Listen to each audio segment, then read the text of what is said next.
Yes, guys. Yes, people. Welcome back to another live stream. Probably the last serious live stream we got for the next 2 weeks because we're stuck with another international break. But at the very least, we've ended it with a win, our first win in 3 attempts.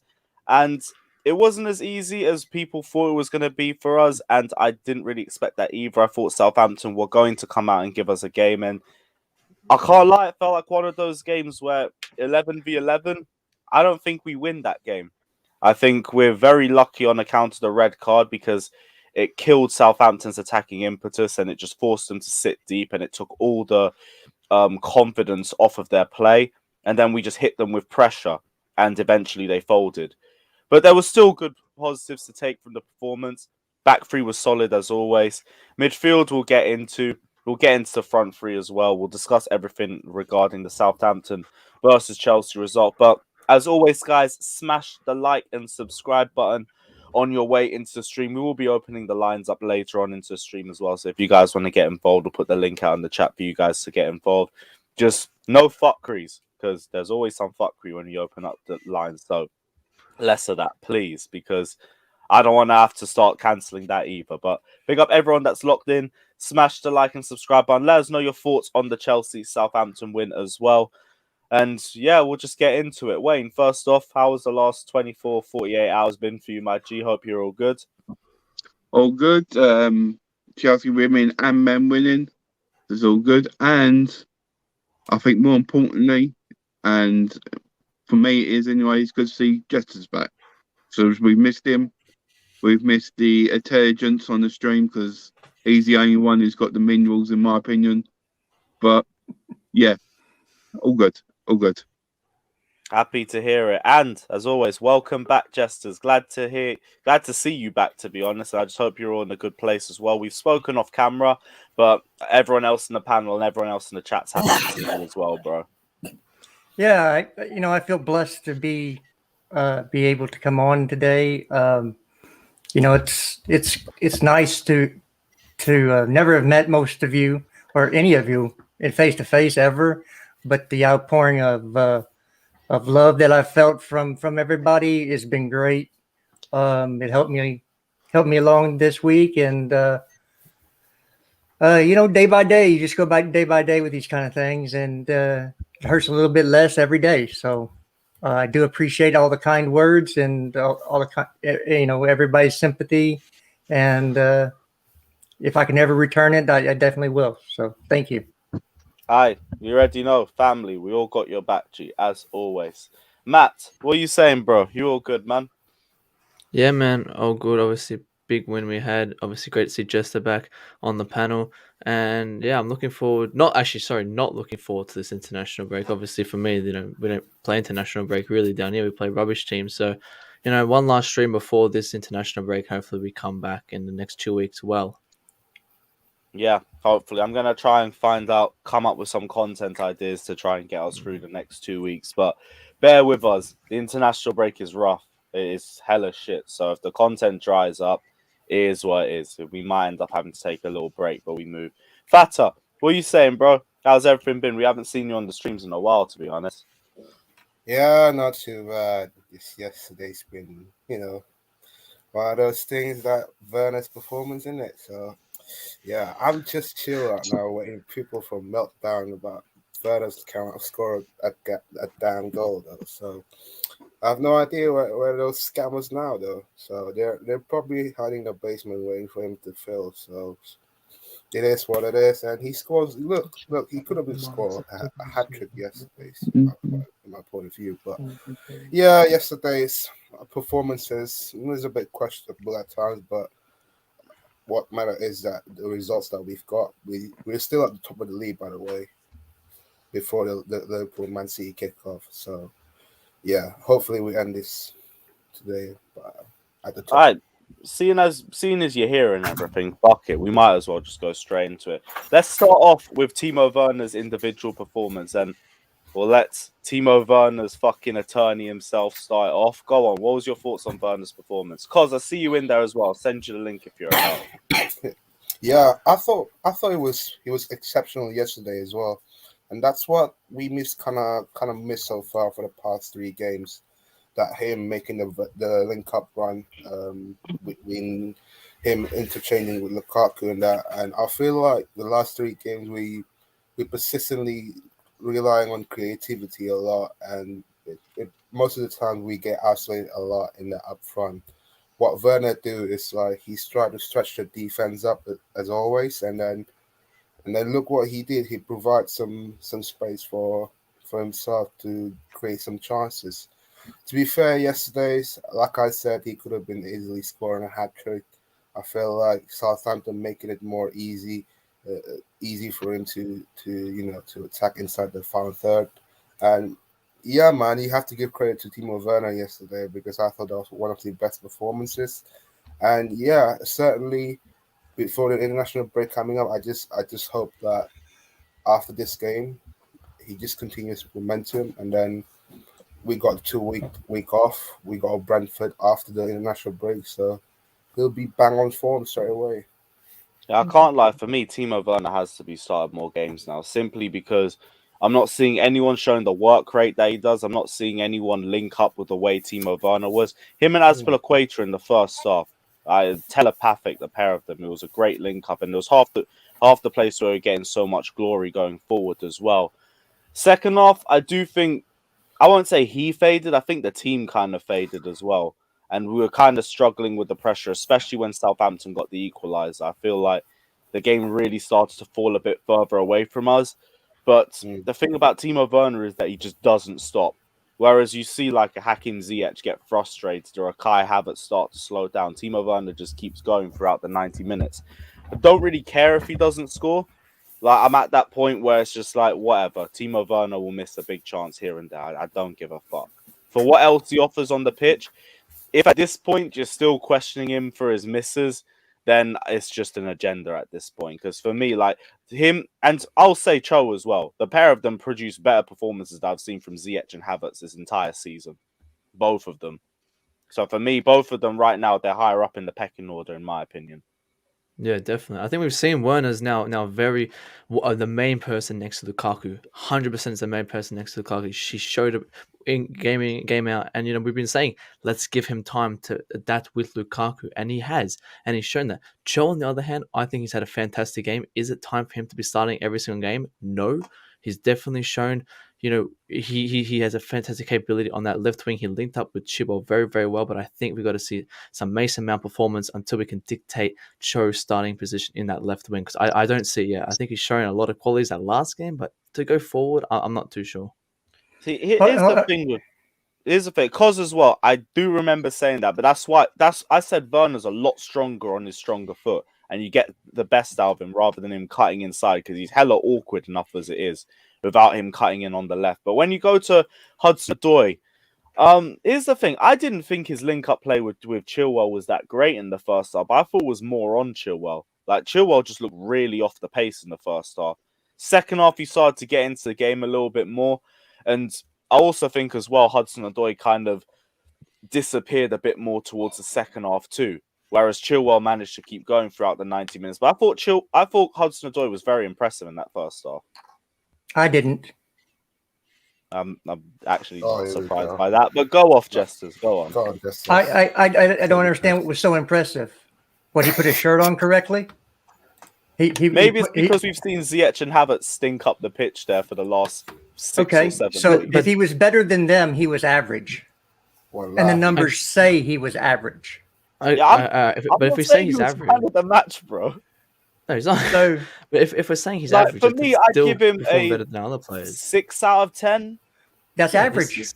Yeah, like, okay, I don't think he was one of our best players. I just think he was good. But he showed better than any player has performed on the pitch next to Werner or Lukaku. He's at least shown something different.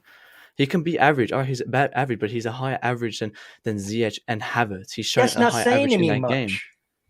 Okay, but this is Chelsea, but we're not comparing to other clubs. But you're comparing him to other players. Take him on his own performance.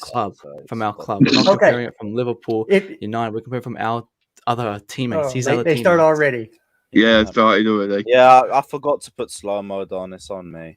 1 second. So again, you can say all you want. He was better. Okay, so fine. He was better than players who have been playing bad. So that's not a ringing endorsement to get more time in that position if he was just better than players who have been bad. Okay, we all say that he's been that they've been bad. Everybody agrees. He was okay yesterday, so I can't lie. But that's about it. Like, I don't think he outright influenced anything, but I thought his movement was good, and he had a couple decent passes in the first half. Just second half, we weren't really all there. I mean, the guy can't even drive NASCAR because he can't go left. He can only go right. Every time I watch him get the ball, maybe go past one player, and automatically to the right, to the right, to the right. It's not to the left. It's to the right. It's to the right. He has no left foot. There were so many times he could have drove to the touch line and played across with his left foot. But if you go to the right, then all you're doing is taking more defenders into Lukaku. You need somebody who stretches that box. He doesn't do that. All he is a right-footed merchant. He can't even dribble with his left. I'm tired of hearing. I didn't see a lot of play on his left-hand side. I'll give you that. I can't look until he gets a left foot. He is what he is. He's an average player at this level. That's fine if you did it in the under 23s, the under 19s, whatever you want to say, because you can get away with that stuff because the players who you're playing against aren't that good. For the most part, most of them will never play in a pro league. So it's fine if you only have 1 foot and you only have one move, which is cut inside. But in a pro game at the top level, you better be able to go left, at least to keep the defender honest, so he doesn't shade you to the right hand side. He didn't do enough to warrant everybody's praise for him. There was nothing. It would have been the case where if Chilwell was overlapping a bit quicker in the first half, then you would have that output. No, I'm not blaming another player for another player's not blaming. It's not blaming. I'm not. I'm saying you're saying you need to be able to stretch the play, but I was saying the link up between Chilwell and Callum Hudson-Odoi wasn't good enough in the first half. Well, okay, who had the ball on the link up? Was it Chilwell that had the? Okay, then you can say it's Hudson-Odoi's fault because if you Chilwell's fault for not overlapping quickly enough. But I don't do that. It's the player who had the ball. And if his first movement is to go inside, you're taking Chilwell out of the play anyway. I get it, but if there's no one overlapping, then there isn't the option for it. Again, he doesn't even look. It doesn't matter if he's there because he doesn't look. He goes right. But the option has to be there. If the option's there and he doesn't look, I understand that. I guess we're saying the same thing. You're saying the option wasn't there, and I'm saying if the option was there, he wouldn't have seen him anyway because he went right. Right, can I just say something? Sorry to intrude. Guys in the chat, please stop being disrespectful. He's just giving his matter of opinion on what he's seeing in the game.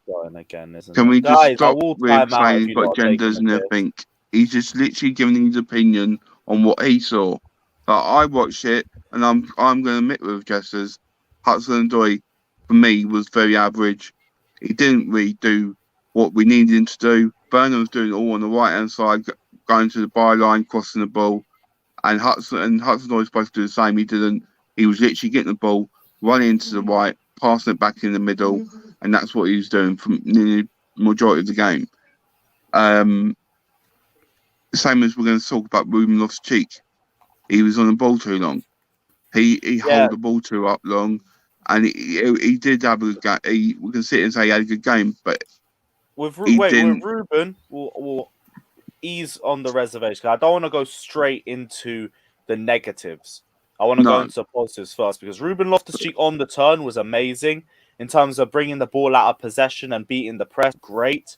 Ball progression I liked as well, but that was the one thing with Ruben I didn't think a lot of people were talking about. And it's not even just Ruben. I think it's just the midfield in general, and it's the service into the middle. Because I can't lie, I'm seeing too many times. It's the same thing like with Timo Werner last season, where the guy's making runs and there just is not a direct ball into him. The one thing I didn't like with Loftus-Cheek's play, and it could improve as the season progresses, it's still one of his first few games of the season. So I'll hold the reservation for that. he holds on to the ball way too much for my liking. Right now, holds on to the ball way too much. Like there was times where I see Romelu Lukaku in like 20 yards of space making a peeling run off the back of a defender, and he's screaming for the ball. And it's not just Loftus-Cheek. Kovacic was guilty of it a few times as well. Too many touches when it's like, just play the direct ball into Romelu Lukaku. Because people are saying he's disappearing in these sorts of games, but he's disappearing because he's making these runs. No one's noticing it. He's having to come back on side, hold up play. And then when he's holding up play, no one's making the runs in behind then either.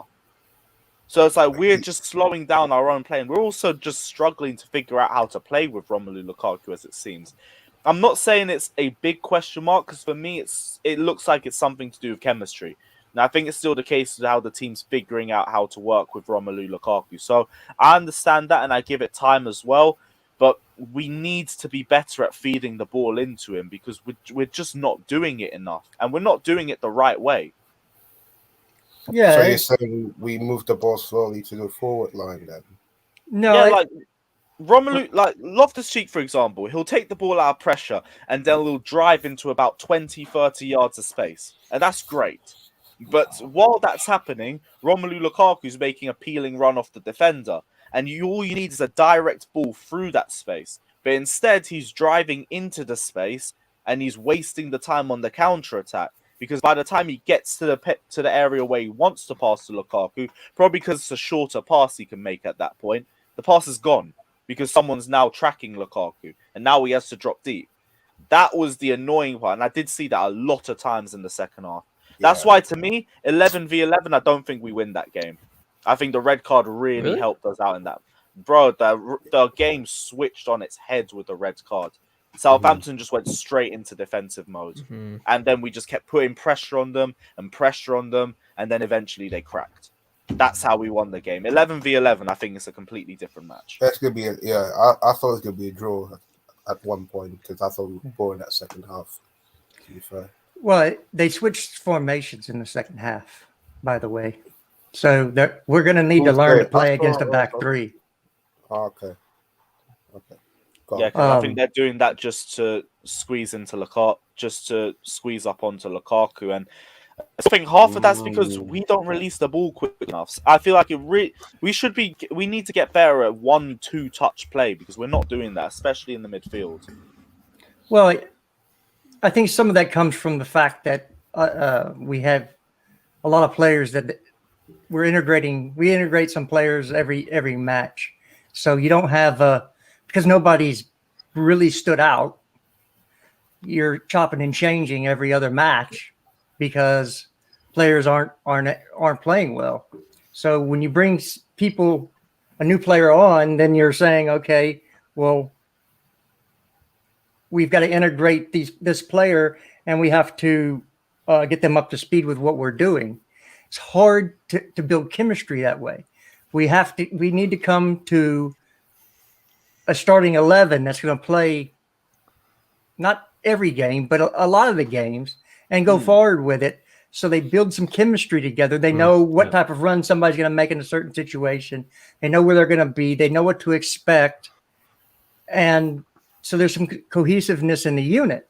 And we're not doing that right now because through injury, through players not being on form, through whatever it is, we just don't have it right now.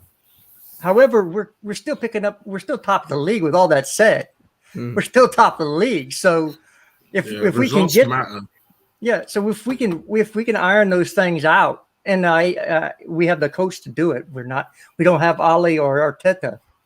We have Thomas Tuchel. It will get better, and it might take another month for it to get better, but it will get better. And when it does, it's going to be a nightmare scenario for those who play us. But would you say kind of maybe having a switching players around like this, as you said, isn't building chem? Would you encounter this as a negative? We're not building that chemistry, so not strengthening that main position squad. We're not going in with the same squad every single week. Do you think that kind of affects us negatively, or do you think, nah, that's fine? Well, well, if you look at the teams that we're fighting for the title with, which is Liverpool and Man City, United's not in it. So you can take that to Shameless FC. United is out of the title race. Oh, I Yeah. didn't see United's title contenders from Well, the I start. know- I've been saying it. I know some of them think it, so you can take that. Flawless. Yeah, I'm The pissing, flawless I'm seat. pissing on all of their fucking. I'm not gonna finish that sentence, but I'm enjoying it. I'm enjoying it. Before I So- get no context monster on my head, I'm gonna leave it. So these are teams that have been together. The core group has been together for years, and they play most of the besides a change here, change there. They all play together every game in, game out. So they know how to play with each other. We don't have that yet. We've had a change in manager since the last big group of players came in, and they've not played together long enough to develop that kind of connection to where, oh, I know he's going to make this run. He'll be here in this particular position, and I can play the ball. We don't have that yet. So until players step up and show, hey, this is my position, you're going to have to come take it from me, we're not going to get that. If he has to chop and change every other match because this person isn't in form or this person is injured, we have to bring this person in, it's going to be hard because somebody's always going to be a step behind. That's why it's probably a struggle for us to try and figure out who our best front three is, because we haven't had the chance to integrate Pulisic in yet. What's his name? Mason Mount's been in and out of the squad. Right now, Ziyech and Havertz, neither of them are justifying their places, and we've only seen Hudson-Odoi play in the front three for the first time this season.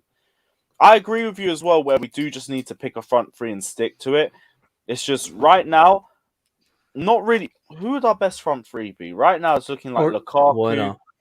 Timo Werner, and I'm guessing Mason Mount as well, because Yeah. we do need someone to connect the defense into the attack. Well, is it a front three or is it a front two with Now, three in last the middle? we played three. What, Last well, time. I wouldn't. Right now, off of what we've seen, I wouldn't look at two up top. No. Not yet. We played that way when Mount came on. No, but like we're still Did looking we? at Mason Mount playing in the front three Yeah. and then just dropping deep anyway. So like, Well- regardless, they're both probably the same thing. Actually, when Mount came in, he said three in the middle. So it was a 5-3-2, a 3-5-2. Yeah. So I probably just wasn't concentrating on the formation. Then I didn't notice that. I didn't see it either. Yeah, So, no, but I didn't notice. we that. spent He most of didn't that really time come on back as offense anyway. So he was playing on the right hand side, and he was in a 5-3-2, which leaves Lukaku in the middle and lets Werner run from sideline to sideline. He can swap either side because he's the guy that's giving you all the running out of the forward position. So it works well with those players on the pitch. You couldn't do it. Lukaku and a Havertz don't work that way because Havertz is not going to drift wide and do the sideline to sideline thing. So it worked good like that because of the players we had on the pitch. So Mount is better from a deeper position, an 8 position, which we play with 2 8s. Well, actually, probably you could say 3 8s. One was in the center and stayed back, but Loftus-Cheek is better from an 8. So that was the difference I saw when Mount came on was the fact that he's natural 8 Yeah. and he could play that position very well. He's actually better from deep than he is from up top. And if he's going to drop deep anyway, might as well just start him there. 100%. No, I hear you on that. Big up Myron saying there's no world where we go this entire season playing champagne football. We have out of form players, so we had to make changes. Flowers for Ruben Loftus-Cheek. Of course, like regardless, like we're talking about like minimal things that we know he's going to improve on when we're talking about the final ball. We've seen Ruben Loftus-Cheek change his game and improve over the case of the season before. If we remember back to Sarri's season, Sarri said he didn't like him in the defensive phase. By the end of the season, he pushed his way into the first team. So I'm not worried about him improving as the season progresses. This is just something I've got my eye out for now. And it's not even just him specifically. Like, that's a midfield issue and a creativity problem. It's not just him that does it. But it was a rough game for us. Oh, fucking hell. Jesus Christ. Half of it was Southampton because you know Southampton are going to be the sort of team that gives you a game for 90 minutes. They're going to be a team that you struggle to deal with. Manchester United couldn't beat them. Manchester City couldn't beat them. Even if they haven't won a game this season, they've been really hard to break down for a lot of teams. So I expected that in this sort of game too. Just earmarked a couple of problems, but other than that, I thought it was still a same old typical Chelsea performance. Solid defensively. Did struggle a bit in the midfield, but again, rotations were necessary in that team. As soon as Jorginho came into the team, the midfield was a lot more stabilised. And of course, the red card had its part to play in that. And going forward, I think with the front three that we had, we looked a lot stronger going forward. It was probably one of the better front three performances that we've seen this season. Big up Scott as well. What are you saying, bro? How you been? You all good? Yeah, not too bad. I'm very pleased with the result yesterday and the performance of some players. Cho, Loftus-Cheek, Werner. I tweeted out yesterday, that's the front three going forward. Like, that's the front three. That's what the front three should be, based on the performances of the two. Lukaku was the worst attacker, and he wasn't even that bad. All right, Scott. I don't know what. Are you feeling okay? You sound kind of rough there, brother. I've just woken up. Oh, you just woken up. Well, maybe you were sleeping during the game because Ruben didn't play in the front three. No, Cho did. Cho, and he was average. No, he wasn't, bro. He was good. Like the first few minutes, the first 8 minutes before we scored, was a little bit annoying because he was doing good defensive work. He was doing all the things we praise like Mount for and Havertz off the ball. But he wasn't, in terms of attacking, the thing that was annoying me was he was doing the opposite of what all the others do, where he was staying far too wide and he wasn't really getting involved. It annoyed me a little bit. But the thing that I noticed he changed, and Werner did it really well as well, and no one else in our attacking line has done this, is the ability to transition from going wide to allow the fullbacks to cut in and then going as a 10 to link up with Lukaku. None of our attackers have been able to do it successfully yet, apart from against Palace. I don't know what you were watching, but he never did any of that stuff. Good though. He was good, but he was average. But for our Chelsea squad, if you want to read the numbers, you can't say he was good. Not just numbers though. There are plenty of times where on the eye test as well. But I agree with the point. We don't take him into other games. Yes, we don't start missing, but he still did well. I don't get it. No, look, you're not gonna look. I've watched a lot of players play. Oh, I'm watching Ren play PSG right now on the TV, sitting right over here. Okay, so don't tell me that Callum was good in a game where he did nothing in. Wait. He did nothing. Can I ask something? So you're saying that he can't do left foot? That means he's an average footballer then? Just because he can't do a left foot. He's average because he played an average game. Nobody playing pro football is average. That's a bit harsh. He had an average game because he didn't affect the game at all. No goals, no assists. I think one key pass, one dribble completed. Dispossessed 4 times. If Christian Pulisic had that game, everybody would say, get him out of the club. Because this kid came from Callum, he had a great game. I'm not having it anymore. Okay? Chelsea Football Club is bigger than Callum. Okay? And if you think that the only players that have played good for Chelsea come from Callum, you need to check your history because that's not the case. Yeah, no, but you're not saying he was terrible. You're saying he was decent. I said he was average. He gets a 6. I mean, 6 is an average score. I'm with you on that because I do think it was a 6 performance. I don't think he was amazing. I don't think he was terrible though. I think I didn't say he was terrible. Disappeared in the second. So you always focus on the negatives that he did not highlighting the positives. The positive did he was dribbling. He got I know it was he opened up space for that assist doesn't count, but that was still a great play assist that he did. You can't get then Werner got 16 more goals than he was credited for. No, we take the play that he did. How he assisted it. No, but we're not counting it as an assist. We're not counting that can't number. We're counting do how that. he created that Big up, number. Oscar. Yes, we can, because we can You count can, how no, he you played it. can't. We can count it, but we can't put the number down. We can't put the number 1, but we can count how he played it. Look You at can the look runs at he did, the what he cross he did. did We can look and at what he credit for did. what he did. leading up Okay, to so it. Werner is the best striker to ever on those criteria. The best striker to ever play for Chelsea in a single season was Timo Werner last year, because he had 16 more goals that we can't count, but he had them. That's what you're just saying. We're not, though. We're saying with Werner, with the 16 goals, if the equivalent of with Werner would be going, look at what he did in the positives to get in those positions to score those goals. But nobody gave that to him. Everybody was like, "Oh, he's crap." No, everybody also as well. Yeah, Ren's a 2-0 up. Yeah. Watford is, by the They're way, kicking just the on crap another out of note, Paris Watford, right now. you're moving fucking mad again. I hope you get relegated again. I do apologise. Watford are moving mad again. Yeah, and Watford are moving. I saw that. They do it every time they come up. They sack the manager. It's just one of those things. They don't pay him. Oscar, what They was sack your him. thoughts? What was your thoughts? Cho decent or Cho good? Because I'm on the decent train. I thought it was good first half, disappeared Yeah, I second. thought good first half.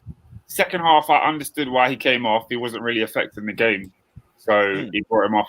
I thought he didn't play so well that he was like, yo, I should start left wing every single week. But he definitely showed that he can offer something different in that position, and he deserves to be in the rotation of all of those players. I think he performed really well. As in terms of, in comparison to what we've been seeing in those positions the past few games, it's been horrible. So I think we needed a performance, and he gave it to us in the first 45. Yeah, but Oscar, you can't compare him to the other players to say he have a good performance. That's what Jesters was saying earlier. No, but in the first 45 minutes, I think he did. No, I think he had a decent game, like everybody else is saying, but realistically, decent at this level, it's not something we should not be just looking at as a bar. Robert, bro, one warning. I said don't bring countries into it, so please don't. Man said should get back and be Asga better than Chalobah. Appreciate the donation, but again, don't bring countries into it. Next time will be a timeout. And I've said that in the chat as well, so guys, allow it, because I will start timing out from here on out. But go on, guys. Look, what are you saying? I agree with Oscar. Look, and everybody's giving me hate. Nobody said nothing about Oscar. I said he had a decent performance. He was average. That's what Oscar just said.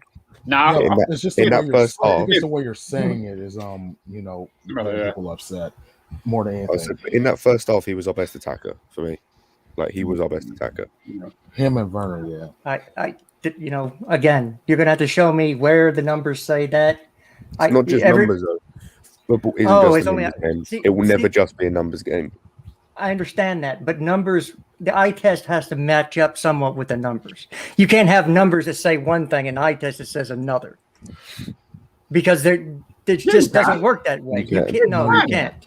Yes, you can. Cannot. No, you can have a player that has a decent game, but you look at the numbers. There's no key passes, no assists, no goals. But then then that's an average game. It's not an average game. No, come on, man. That's silly. I've got a question. It all depends. Sure. I know he's not our player. What do you think of Bruno Fernandes? He's good, except for in the big games.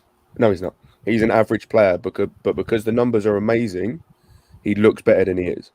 If you watch his games, his games are shocking. I'll take his average. I'll take his average with with those numbers. Okay, I'll say that's fine, because at least he assists and scores, which is not what we can say about most of our people from the midfield or in our front line. So again, the point of the whole game is to put the ball in the back of the net and prevent people from putting it in the back of the net. That's how you play this game. So the only way you're good is if you're assisting or scoring. It's the rest of it. You better be fizzing balls into a striker, and they better be fluffing it for me to say you had a good game. Other than that, if you're in the forward line, goals and assists, I don't want to see in this, well, he tried, or it was because of the other guy. No. Keep it the same for every player. Justin, do you agree that in the forward line, different players have different roles? Because when I look at it, I don't look at Pulisic to bring me the same thing that I expect Havertz to bring me. So it's not always about end product for me when I see those kind of players in the front three. There's always different things that I expect from them. So wait. I'm sorry for cutting you off. I completely disagree with that. You are playing for one of the biggest clubs in England. End product is a minimum, no matter what type of player you are. Well, I mean, if stats don't matter, then let's just let's not keep score anymore. Let's not have champions. Let's not win titles if stats don't matter. Stats matter, because- but they require context. Of course they matter. Stats require context. Stats in isolation, are pointless. Yeah. They would need context. Look, I'm saying that stats and eye test have to be somewhat in the same realm. Stats can't be one thing, and eye test can't be. You can't have stats in left field and eye test in right field. Then Justice, can I ask you something? You have to try to figure out what's going on. Money. Either the eye test or the stats man is not keeping the stats correctly. They have to be somewhat similar. You can't have stats that say one thing and eye test that says another. Because then can I ask you something? Who, me? Yeah, you. Yeah, okay. Yeah, so previously you said Kai Havertz can do everything that Mount can do, right? Yes. Yeah. Do you know that over the whole Kai Havertz career at Chelsea in the Premier League, he only has one big chance created. No. You said stats matter, right? So let's use stats. Kai Havertz has one big chance created in his Premier League career at Chelsea.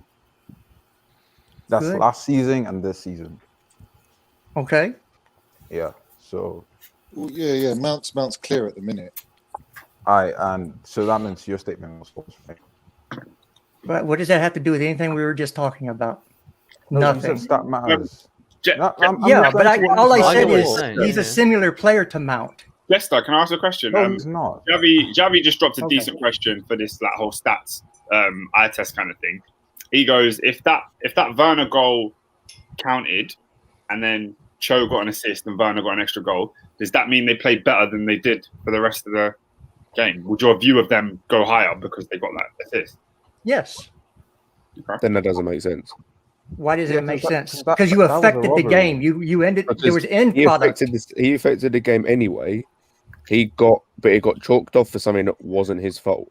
Then it didn't exist. Again, if you're going to start talking about stuff that didn't, you can still look at it and go, what happened was good. You analyze what he did well in that portion of the game. Yes, it didn't count, but you can still analyze what he did well.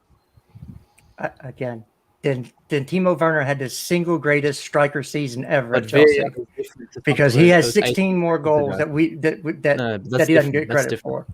No, it's not. It's the same thing. VAR, that isn't illegal. He's in front of the set, but when it was 18 seconds after, when he played no part into that, and then the free kick, that goal should definitely not have been an actual standard that everyone's supposed to see. When he still proved something 18 seconds after. He didn't have any sort of effect to it at all. He still proved something. Cho and Werner both proved something. The numbers aren't on the screen, but we still know that they showed something. Again, the only thing that matters is the referee's decision. Okay, the referee said that the play didn't happen. It was chalked off. Again, we're talking about a play that got chalked off. Yeah, exactly. It's what do you want? We can still see the evidence from it. The evidence is just like saying you can see it on the training ground. It doesn't matter. It didn't happen. This is a real match. We saw it with our own eyes. He's versing a team. With Werner, it's different because Werner, when he was offside in those 16 times, because he's not that is an illegal offense. That is an illegal offense. It's not even the same. It's like I said. It's all about Cho's performance in the game. According to the referee, that whole play was illegal. Okay, according to the referee. So what are you saying? It's the same thing. It doesn't matter. The referee said it's illegal. What the referee did was illegal. Okay, it doesn't matter what our opinions are. It's the referee said it didn't happen. It's like I said, with Werner, you look at the 16 goals he scored that were disallowed. In those moments, I can still analyse, right, yeah, he was offside, but this part of what he did, he took the shot early, which is a good thing to see. Maybe he does that more often.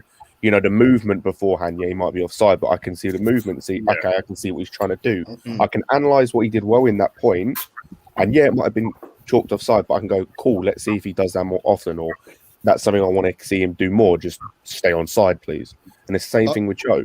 I don't think that Cho didn't count. did anything wrong. I want to see him do that ball more often. I want to see him, take more chances. I want to see him take more risks. What are you saying? Cho didn't have a good game?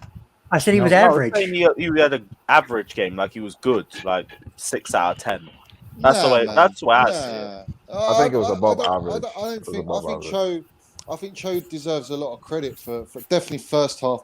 Second half is not really Cho's fault. I think Southampton, what's his name, Hudson-Odoi, changed the tactics. He packed the midfield, and obviously they got a bit of momentum, and then that sort of eliminated our way of playing. And that's not Cho's fault. But in the first half, Cho looked great. He was linking up. He was digging in. Johnny, Livramento causing us a lot of problems, though.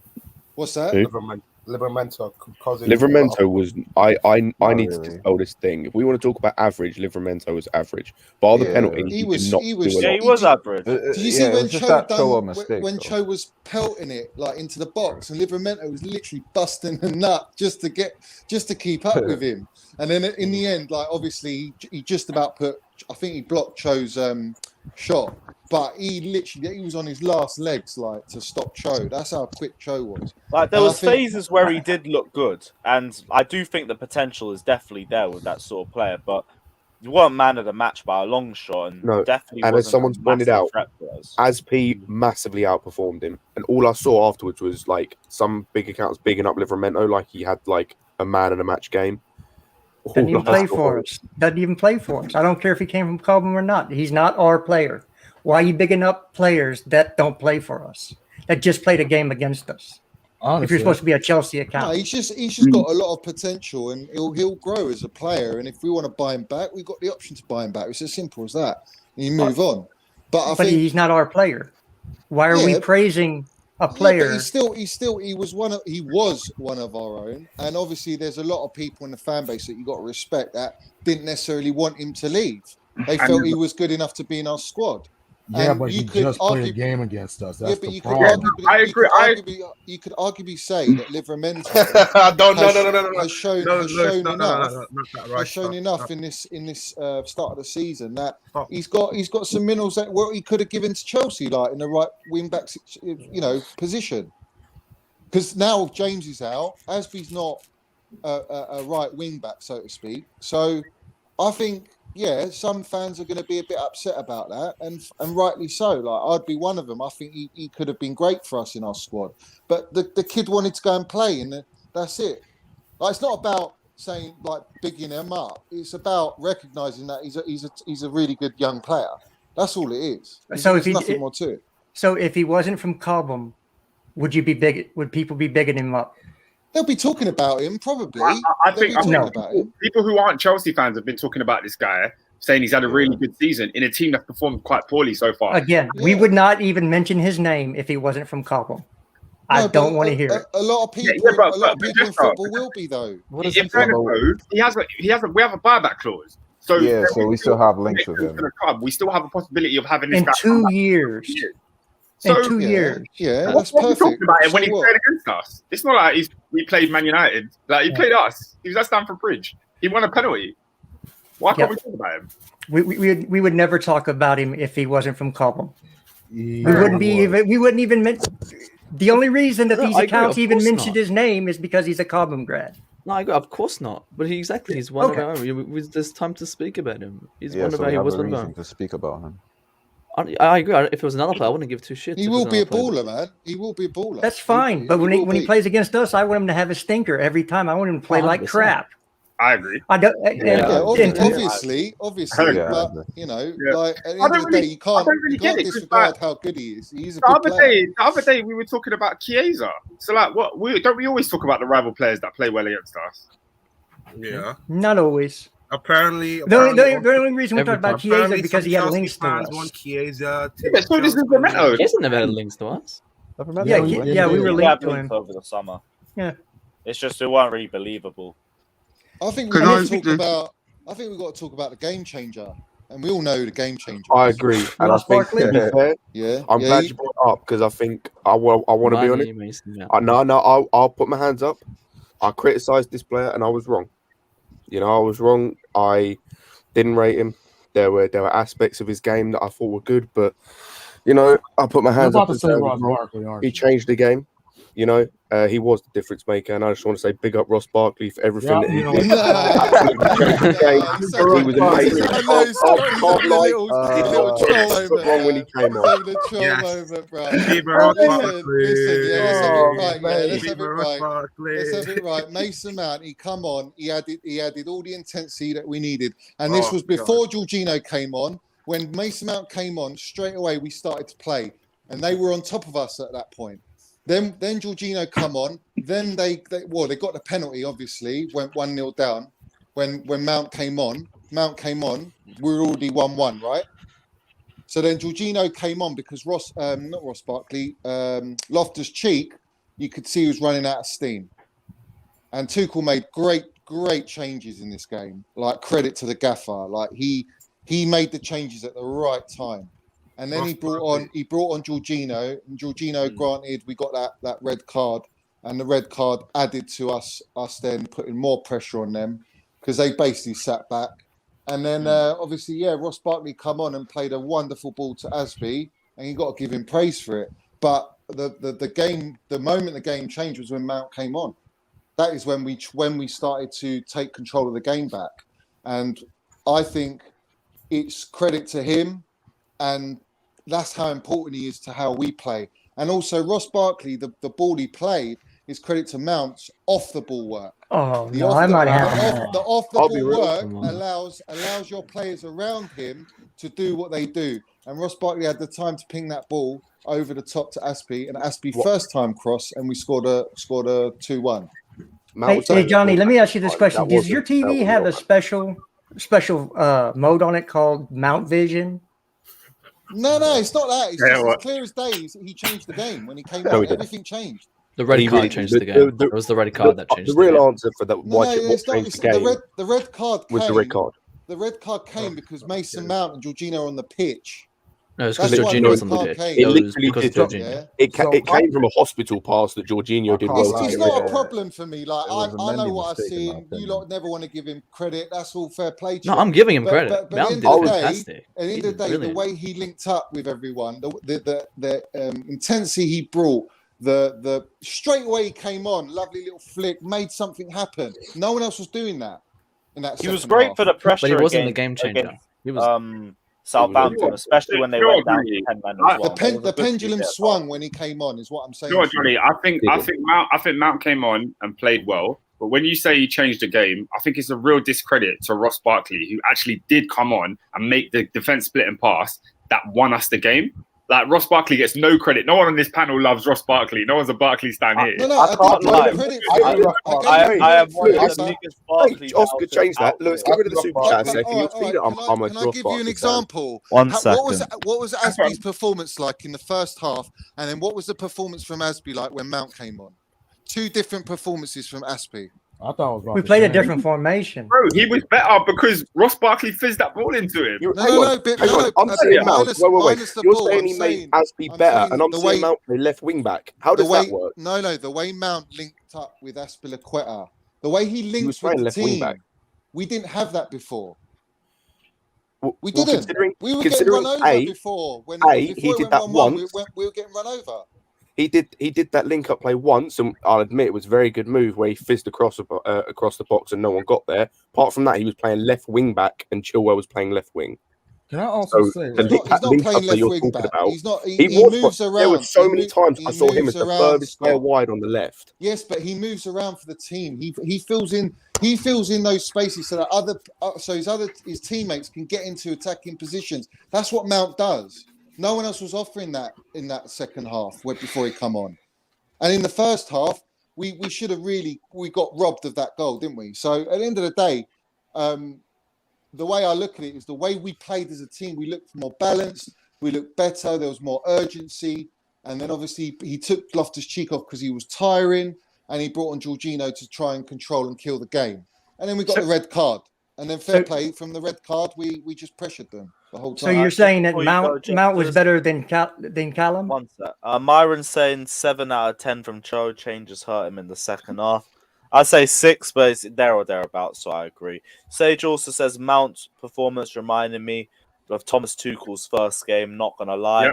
Yeah, I great can't remember that substitute game. appearance in I both agree. matches. I agree. Yeah. He There you go. has a little intensity, and he can turn a player. And when he comes off the bench, there's a new vibe added to the team. I just And don't also, think you can say he won don't us the forget, game. it was Southampton as well, and he fucking despises Southampton. So For I expect me- him to come out with energy. For me as well, because obviously we're talking about who changed the game and who's the best player and all that. There's one player, and no one's mentioned, I think for me was the man of the match, and I think for me, he was a solid performer. It was Rudiger again. No, Rudiger. Chalobah. Rudiger for me was on another level again. It's something about him at the moment, how he's performing under Tuchel. He's just gone to another stratosphere of a defender, and he's just Give him been the so good. 200K. Yeah, I agree. I thought Christensen was exceptional as well yesterday. I thought Our Chalobah whole was defense class, was man. good though. I thought Our whole Chalobah was defense was class. good in general. Callum's fantastic. Chalobah's Proven looking like a himself. cheat code. Mm. Like his He's composure, looking so recovery, his ability to dribble out of the defensive third. He had a flawless performance, and then he got a goal as well just to end everything. Brilliant performance from him. Yeah, they're already Rudiger looking. absolutely taking the piss in defense. Like that tackles are so assist he clean. nearly got to Romelu Lukaku. Fair offside and everything, but still felt like such a robbery just because of the amount of work that he put in to even get that assist done. And him just keeping the entire left-hand side locked down. It's a typical Rudiger performance, but it was still just exceptional to watch. He was amazing. Also, Oscar, there you go. I'm repping Ross Barkley. Have you guys talking about Kovacic? Have you guys talking about Kovacic? But Barkley was good when he came off, and he was good. He was good. For 15 minutes, he was good. He's an impact sub. That's what he is. Yeah, like Mount. Yeah, I can't lie. No. Tuchel might be getting a tune out of fucking Ross Barkley, which is ridiculous. Yeah, He did the I same got at Villa, full though. He hope did the in same at Ross Villa. Barkley, and here we are. Last 2 games, he's had 2 impactful performances off the bench. There might actually be something in this guy. Like I'm one of Barkley's biggest critics, but even I'll hold my hands up and say in the last few games of form, you know what? He deserves to be a part of the squad. He's been playing good enough to justify it. I'm very interested to see how he's utilised this season. Very interested to see. And if he can continue these sorts of performances, he could be a very good player for us to use off the bench in games like this where we need to unlock defenses. Because that's what he looks like at his best. It's about using the squad. We've got players in our squad that all want to contribute. They're all fighting for positions. Everyone's like, there's a real competition about our squad, and I like that. And I think Ross Barkley came on a Juve game, didn't really. He did actually. He played that ball to Lukaku, and Lukaku fluffed his lines. But I mean, he's showing like I've got some minerals to offer. Whether Tuchel feels that he's a starter in games, that's another discussion. But as a squad player, and if he's content and happy to be part of the squad and fight for his place, then we're happy for players like that to be there. Because at the end of the day, it's the squad and the manager's decisions that can win you the title. It's not just your first 11 and that's it. You've got to have a great squad. Everyone's got to deliver. You will get games like yesterday where Barkley comes on and he makes a difference, and we go 2-1 up. In another game, it will be probably a first teamer. It's just the way it goes. But I think Tuchel's got a lot of options, and that's great for Chelsea as a whole. But yeah, at this moment, what do you guys think about Saul? Oh, he's probably last in the pecking order right now. We haven't seen enough of him to see. Bro. I'm not gonna lie, we're talking about a guy who's played 2 games. Yeah, we can't really say anything much, but I think that Barkley situation is the same thing at Villa. So I don't think Saul has gone under Barkley yet. I think Saul's still above Barkley over 2 games. So I definitely want to see Saul for Southampton. I was going to say, also, right now, I think he is. Like I would say as well, don't get carried away by a few games. I agree with you on that, but I can't say anything bad about him when he's been playing well the last 2 games. I'll give credit where credit's due. I think he's been really good. Yeah. Even the Aston Villa substitute appearance in the cup. Like he came in, he added energy into the team for the last 15 minutes. All I've seen from his appearances this season have been good performances. If you start him, Lewis, you don't know what he's going to deliver like. You don't know what he's going to be like if you start him. He might be I think he starts the Southampton game in the cup just by default, and based on his performances, he deserves it too. And it's a good chance as well to see what he can do from the start of the game, how he can impact immediately. And the thing is, even with the Barkley thing, because I kind of agree, like, to a little, but I don't know if this is an actual turn in the corner or it's just a purple patch. But look at what Tuchel's done with Barkley and Loftus-Cheek. Like, he's revitalized like them as players. So if we're saying big up to them for getting back to there and then writing Saul off after 2 games in a new league. No, Saul just needs to be. we're not writing him off. That's all it is with Saul. No, right now, I've seen a couple people write him off. I have seen a couple, not in the. Oh yeah. No, that's in wild. general. That's I've seen wild. people write him off, which I think if we're doing that after 2 games. You can't expect him to come in and just hit the ground running. He's got to adapt. I mean, it's just if you give the adaptation to Werner and Havertz, why is it any different for a player like Saul? So they're just talking nonsense. The goal almost had a beautiful free kick. What's it called?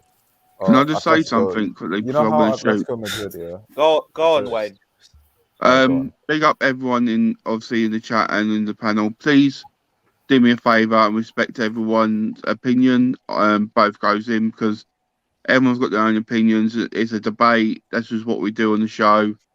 We try and have a good debate on everyone's opinions. So let's all respect each other. Please, let Liverpool, Man City get that draw, please. So do us some favour. Have a good day, everyone. Look after yourselves. Have a good international break if I don't see anyone. And big up everyone. Look after yourselves. Have a good day. Take care. In a bit, bro. Fine. Take care, man. Thanks for jumping on as always. Yeah. So as I was saying, I'm just pleased that you know how Atletico wanted the obligation to buy for Saul. Yeah, I'm just pleased that we didn't go for that deal. Of course we weren't going to go for it. There's no way we would ever go for that. Yeah, we don't do obligations. We don't get bent over like that. Even Kovacic wasn't an obligation; it was an option. Yeah, it was a season long. Yeah, we just don't. We would just walk away from that deal. Marina doesn't do that. Who's because Z and KH? Hakim Ziyech and Kai Havertz. Tuchel was a genius. Tuchel's a genius. This will put pressure on Ziyech and Havertz. They should have already been under pressure with their performance. Yeah, 100% of pressure. Yeah, but you know what? Would have been by that's now. what I'm saying. Yesterday's game was, yes, it's an element of our squad and our players, but the timing of the changes that Tuchel made, he's so good, man. He's so good. And he just shows you, like, if you look at, was it United that drew against Everton yesterday? Yeah. So, like, you know, if Ronaldo was on that pitch, he's not missing that Cavani chance, or I think Cavani had a couple chances, someone else, and Ollie decided not to play him. But you know, it's just like you got to play your big players that are the ones that you know they're going to bang you the goals. And Ollie decided to drop Ronaldo, and he didn't even did he play the whole game last game? I don't even know if he did. But it's just game management, like the management of players and the tactical side of the game, and the lineup he picked against Southampton was a great lineup. Everyone was excited to see that lineup. You know, you wanted to see Cho up there, you wanted to see Werner with Lukaku, and sort of drop your Havertz and your Ziyeches because they're just not doing it. Kovacic, and you got to respect Tuchel, man. Like he's such an elite manager, man. The reason I like the lineup so much is because it showed that this club is going to have competition for places. If Alonso's playing poorly, Chilwell's going to come in. If any of the midfielders drop their standards, Loftus-Cheek or even a Barkley can come in and take their spot. And then Hudson-Odoi, with like the comment says, Ziyech and Havertz haven't really been performing. So you have Hudson-Odoi who can come in and prove that he should be playing too. So, like, I hate it when we stick to players, even though they're going through like rough periods of time because of their reputation. Yeah. Like we need to win games regardless, and we've got so many games coming thick and fast in different competitions. The idea that we've got so many options now, it's only going to benefit us. Competition. I'm a bit worried for Havertz. Yeah, I'm a bit worried for Havertz because I'm not. He's 21. No, I'm a bit. Yeah, I know that, but I'm a bit worried because you know how last season when Werner wasn't playing well, he kept playing. But this season, Tuchel doesn't have time for that. If you're not playing well, you're going to bench because he knows there's pressure now on him. He's won the Champions League. Now he has to deliver, right? So if you're not playing well, I feel like you're just going to ride the bench. There's a lot of issues, though. It's not just just his form or whatever. it's him playing with Lukaku and switching the front line. It's the games. I feel like the chemistry, Havertz, Johnny. Is it chemistry issue for Havertz? Chemistry. Of course, there's chemistry issues. Like you're not going to get chemistry straight away with Lukaku and all the players. Like that takes time. But I think Lukaku, he benefited Werner. Like so, Werner, he did all the things that helped Werner have the game he had. If you know what I'm saying. So it's almost like Lukaku. Which is why I said those two, for me, in terms of our best front three, those two start every game. They are fit. We have to see. Werner and Lukaku, because they are the two. Yeah. So far of what we've seen. Who's the third one? Hello, Daniel. For me, the third in the three, I said. Your boy did well. Based on what I've seen, so I can only go based on what I've seen this season. Should be Hudson-Odoi. Yeah. Thank you. I was waiting for that. Because the best I've seen so far, sorry, lads. The best I've seen so far has been from Lukaku. Hudson-Odoi or from Pulisic in terms of who's worked better with Lukaku so far. And Pulisic I haven't seen enough of to know. We haven't seen anything. Exactly. So I haven't seen any. Actually, I haven't seen anything. He hasn't played with him. I forgot the first game. Here's one thing I will say about Cho. Yeah, I was bagging on for him to start left wing for so long. One of the reasons I wanted him to start left wing is because I thought he would get the best out of Lukaku. He didn't really do that yesterday. He didn't give him more chances. Lukaku was still kind of starved of opportunities. So I think it might be something Tuchel needs to take a deeper look at rather than just personnel, because for some reason they're not getting this guy the ball. No. To be fair, yesterday, I think for me, I might be wrong about it. For me, I think yesterday I thought was more on Lukaku than actually on the other players. Yesterday, I didn't think was his best game. Well, I thought he was the worst of the three. That's not to say he had a bad game, but I think it was more. Yeah, he was. He was the rest of the three. Yeah, I don't think it was like. I don't necessarily think it was other players not linking with him as well, because I think Werner did it quite a bit, but I just don't think it. I thought it was a case of Lukaku not being fully at the races yesterday, whereas the others were. I'm just so happy for Timo, bruv. Honestly, so gassed for Timo. He worked so hard in that game. Yeah. He worked fucking hard. He's got the confidence now. now. I reckon Lukaku was burned out yesterday. No, I don't think. I don't think it's Lukaku. He wasn't receiving anything. They weren't feeding him quickly enough. Yeah, they weren't feeding him. He couldn't be burnt out. Lukaku's crowded. If you notice, he's always crowded. Yeah, Lukaku's always crowded because they know they have to stay close to him. So it's really hard to just give him the ball. Yeah, because he's our best finisher. You give the ball to any of our other forwards, it's a likelihood they're not scoring. That's why you need a player like Cho or Pulisic. Penalty to Rennes. Drag defenders away. Or Werner. Sorry, did you say 3-0? 3-0. Yeah, it's going to be 3-0. Bye Pochettino, you know. Bye Pochettino. Where are you watching the game? Oh, I've got on BT Sport.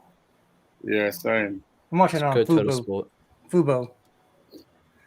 Is that a channel or is that Fubo? Yeah, it's a whole station built around football. Is that guy playing? What's his name?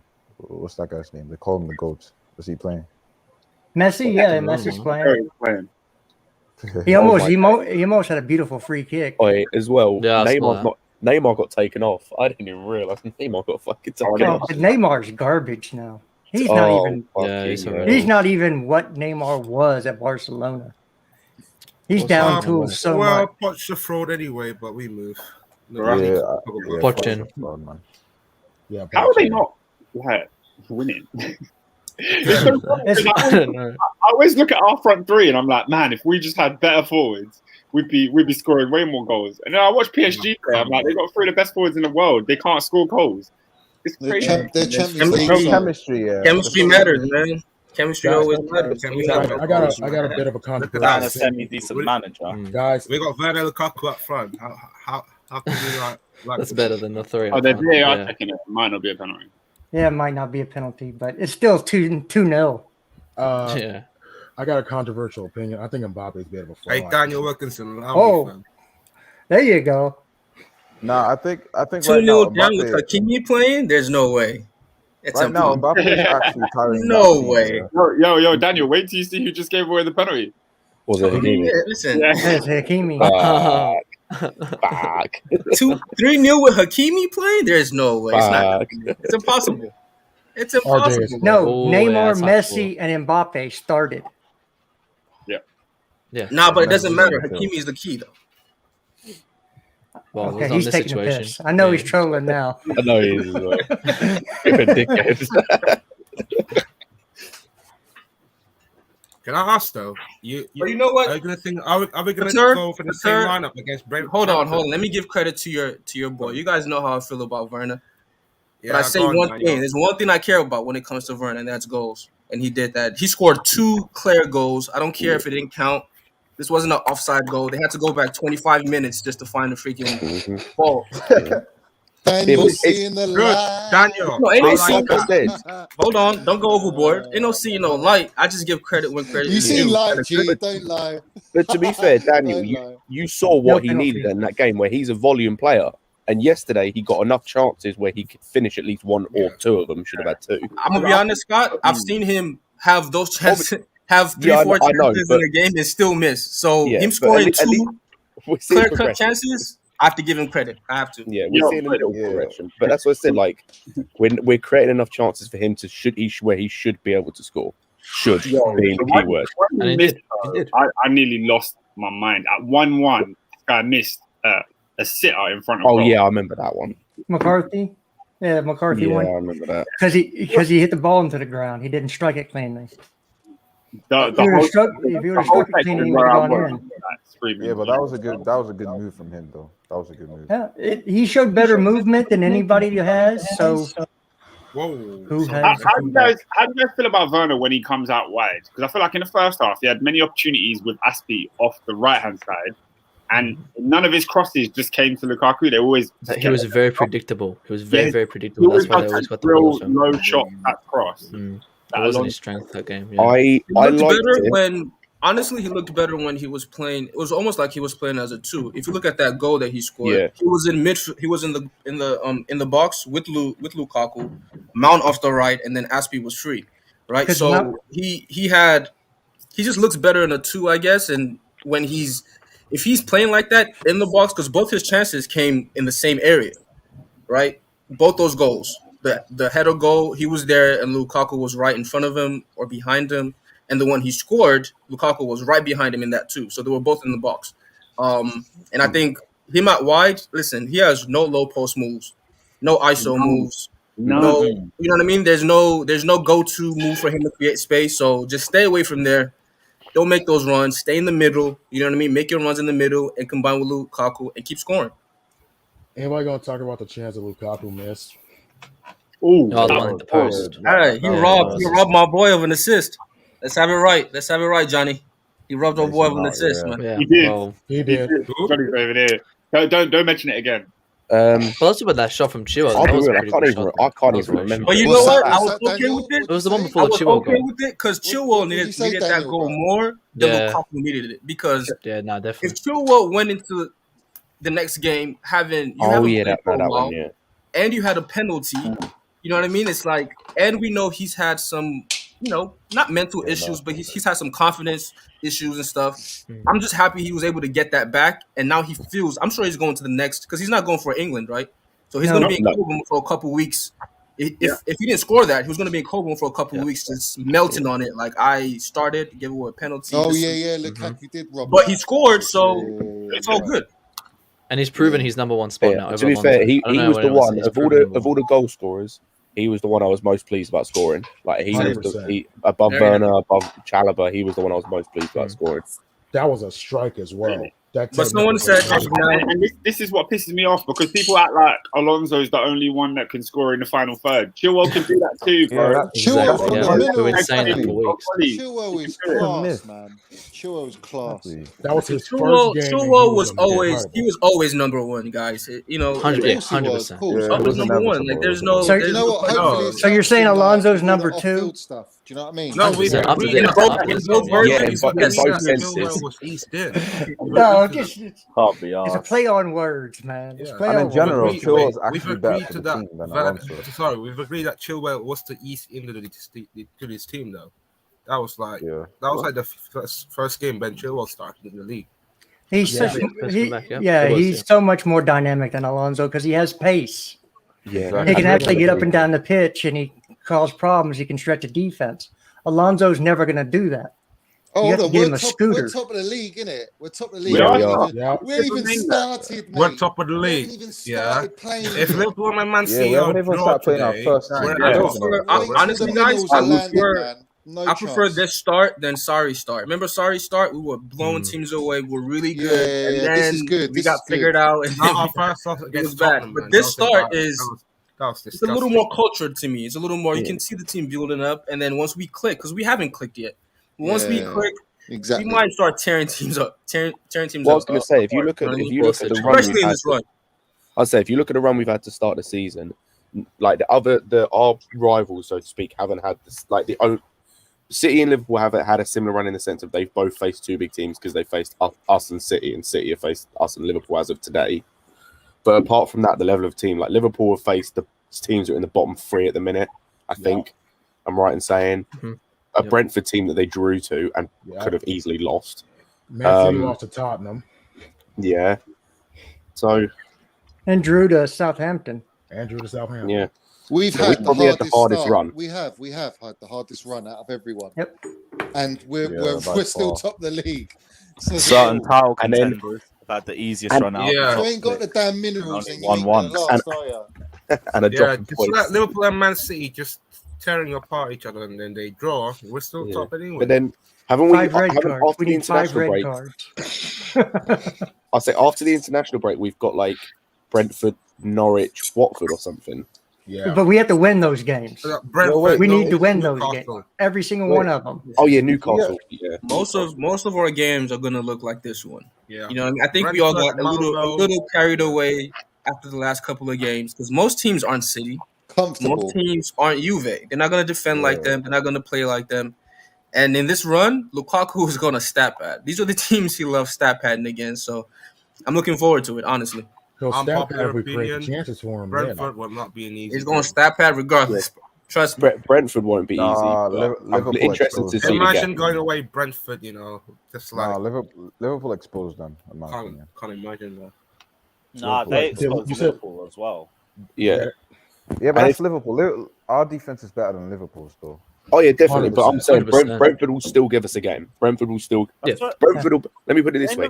Brentford, they will. Closest one to us. The Brentford game for me will be more similar to the Villa game than it will in terms of how they'll attack us and the chance they'll get than the Southampton game. I am not concerned about the next couple of games whatsoever. As long as we play Chilwell. Godless. Yeah. I was saying, big up Myron Phillips saying, give Chalobah his praise. That man was immense, so calm when pressed, cleaning the tackle. Love that guy. Again, amazing performance. Like, didn't put a foot wrong. Yeah, Marshall decided the back three. Looked very composed, very comfortable. Didn't let the pressure get to him. Nothing but praise for Chalobah's performance. And I want to say, absolutely brilliant. On that point, I want to say whoever started playing in midfield, like massive big ups to you, because I think that's helped. Because he's played in midfield before, he's able to step into the midfield comfortably. That's why he's able to do it. So I think it was at Huddersfield, I want to say it happened. It happened a bit at Lorient last season as well, and that was good. Like, so yeah, that's what's helped. The fact he's able to step into the midfield so comfortably because he's played there before. I think I agree that he would have never gotten this chance if Koundé came in this summer. Possibly. Koundé's still coming in.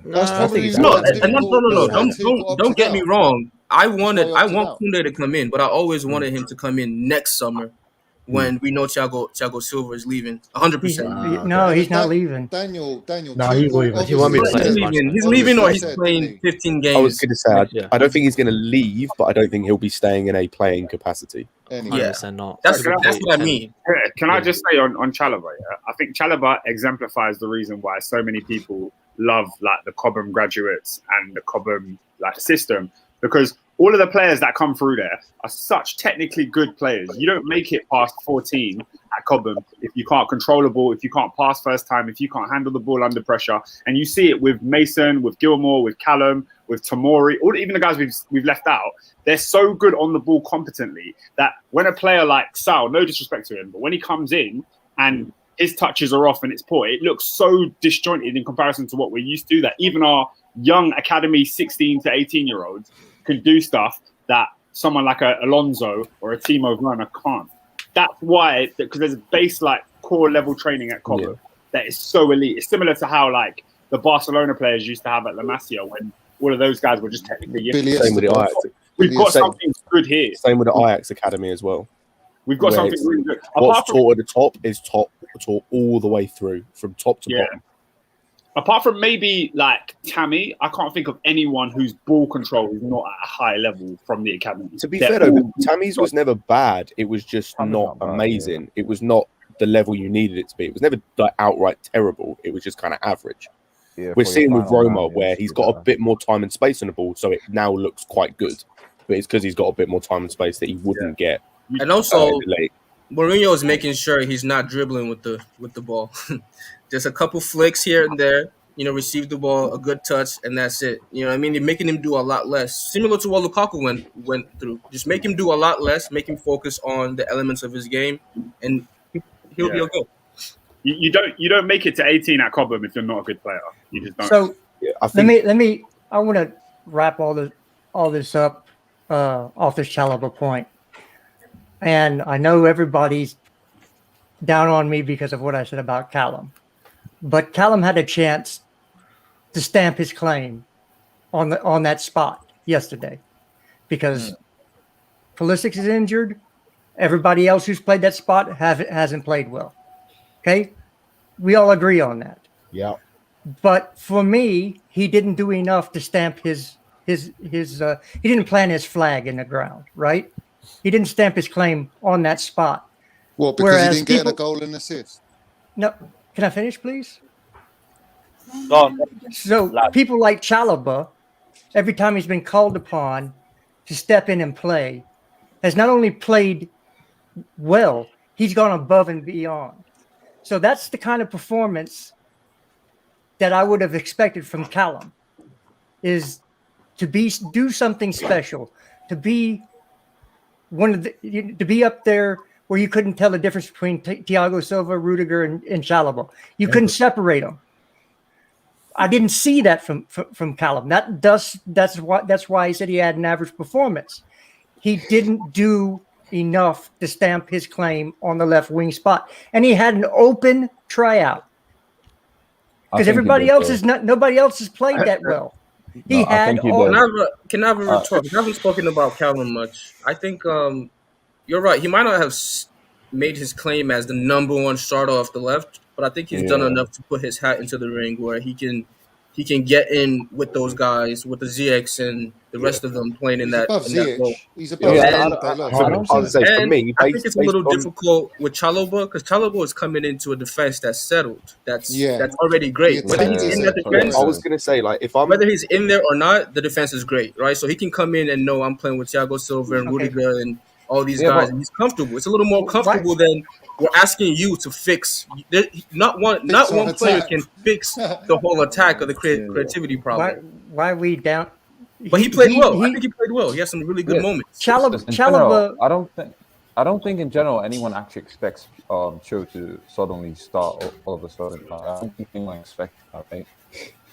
Well, the longer Ziyech plays it the way he does, and the longer Pulisic is out, well, Cho's got to be in contention.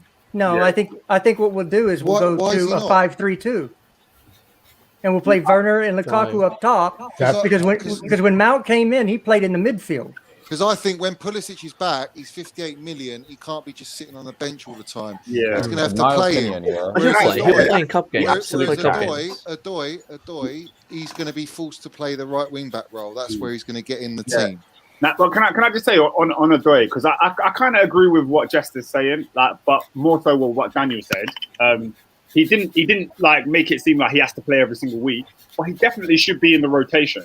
The last time he started at left wing for Chelsea was against Everton when we won 2-0. He had a better performance that day than he did yesterday. We won 2-0, created loads of chances. That was in March. He hasn't played in his position since March. We're in bloody October now. Like, that has been far too long for a team whose attack has been rubbish in that time. Our attack has been really, really poor. So I think... and Cho's actually been better than everyone. Big up the Queen, as always. This season, right? He's done enough to say, look, we're playing Brentford. You can trust me at left wing, and we could do something just as much as you trust the other guys. And it's like I said earlier, of everything we've seen so far this season, he is third or fourth in the pecking order based on what we've seen on field performance. He's third or fourth. Wait, who? Hudson-Odoi. But I think he'll start the cup game. I don't think he'll start Brentford. No, wait, sure. I say he's done so far this season. He's done better than Havertz. He's done better than Ziyech. Pulisic, we haven't seen Lukaku, so we can't judge. And for me, it's between him or Mount as to who starts in that front three. Exactly. So Can he's I done also- better than, like literally almost everyone so far. What game should I watch? I'm West muted. Ham or Brentford? Tottenham versus Aston Villa or Crystal Palace versus Leicester? No, West Ham Brentford. West Ham Brentford, easily. What? West Ham Brentford? Nah, watch Villa Tottenham. Nah, come on, man. Palace Leicester, Conor Gallagher. Exactly. Come on. We've all said something different. Because that's the only game we have on TV. I have all of them. I know. If I had a choice, I'll be watching Tottenham. Guys, I'm sorry, I don't play my headphones. Oscar, you better hop on the streams, man. Do you like football? Turn your VPN, hop on the streams, man. What would you say? Dan? Turn your VPN on and hop on the streams. Find it. Yeah. You can find it. You can find Yeah, it. I could, but I don't care that Steve. much to stream Tottenham games. Like, I don't really care like that. I can actually check and see if I can stream the game on StreamYard and we can watch it in the background. You can do it on Discord. Everyone does it on A Discord. little bit of column A, a little bit of column B. That can run easy. Column A, We got Josh saying, "I know I'm late, but can we just take a second and appreciate?" Yo, how Lewis, you're on my TV right now. What do you mean? That 3 advert is on That TV right advert, I now. think. You're That literally Oh on no, that's hilarious. Uh, Joke. And that's dope, by the way. Yeah, no, I need to see that. I haven't seen it on the TV. I've only seen it on YouTube so far. Yeah, that's fucking mad. Big up Josh saying, "I know I'm late, but can we just take a second and appreciate how special Ruben has been and what a story this is turning into? Talk about minerals. Yeah, Ruben Loftus-Cheek, again, great performance. Do want to see a bit better decision making when it comes to his final ball and the timing of when to make the pass.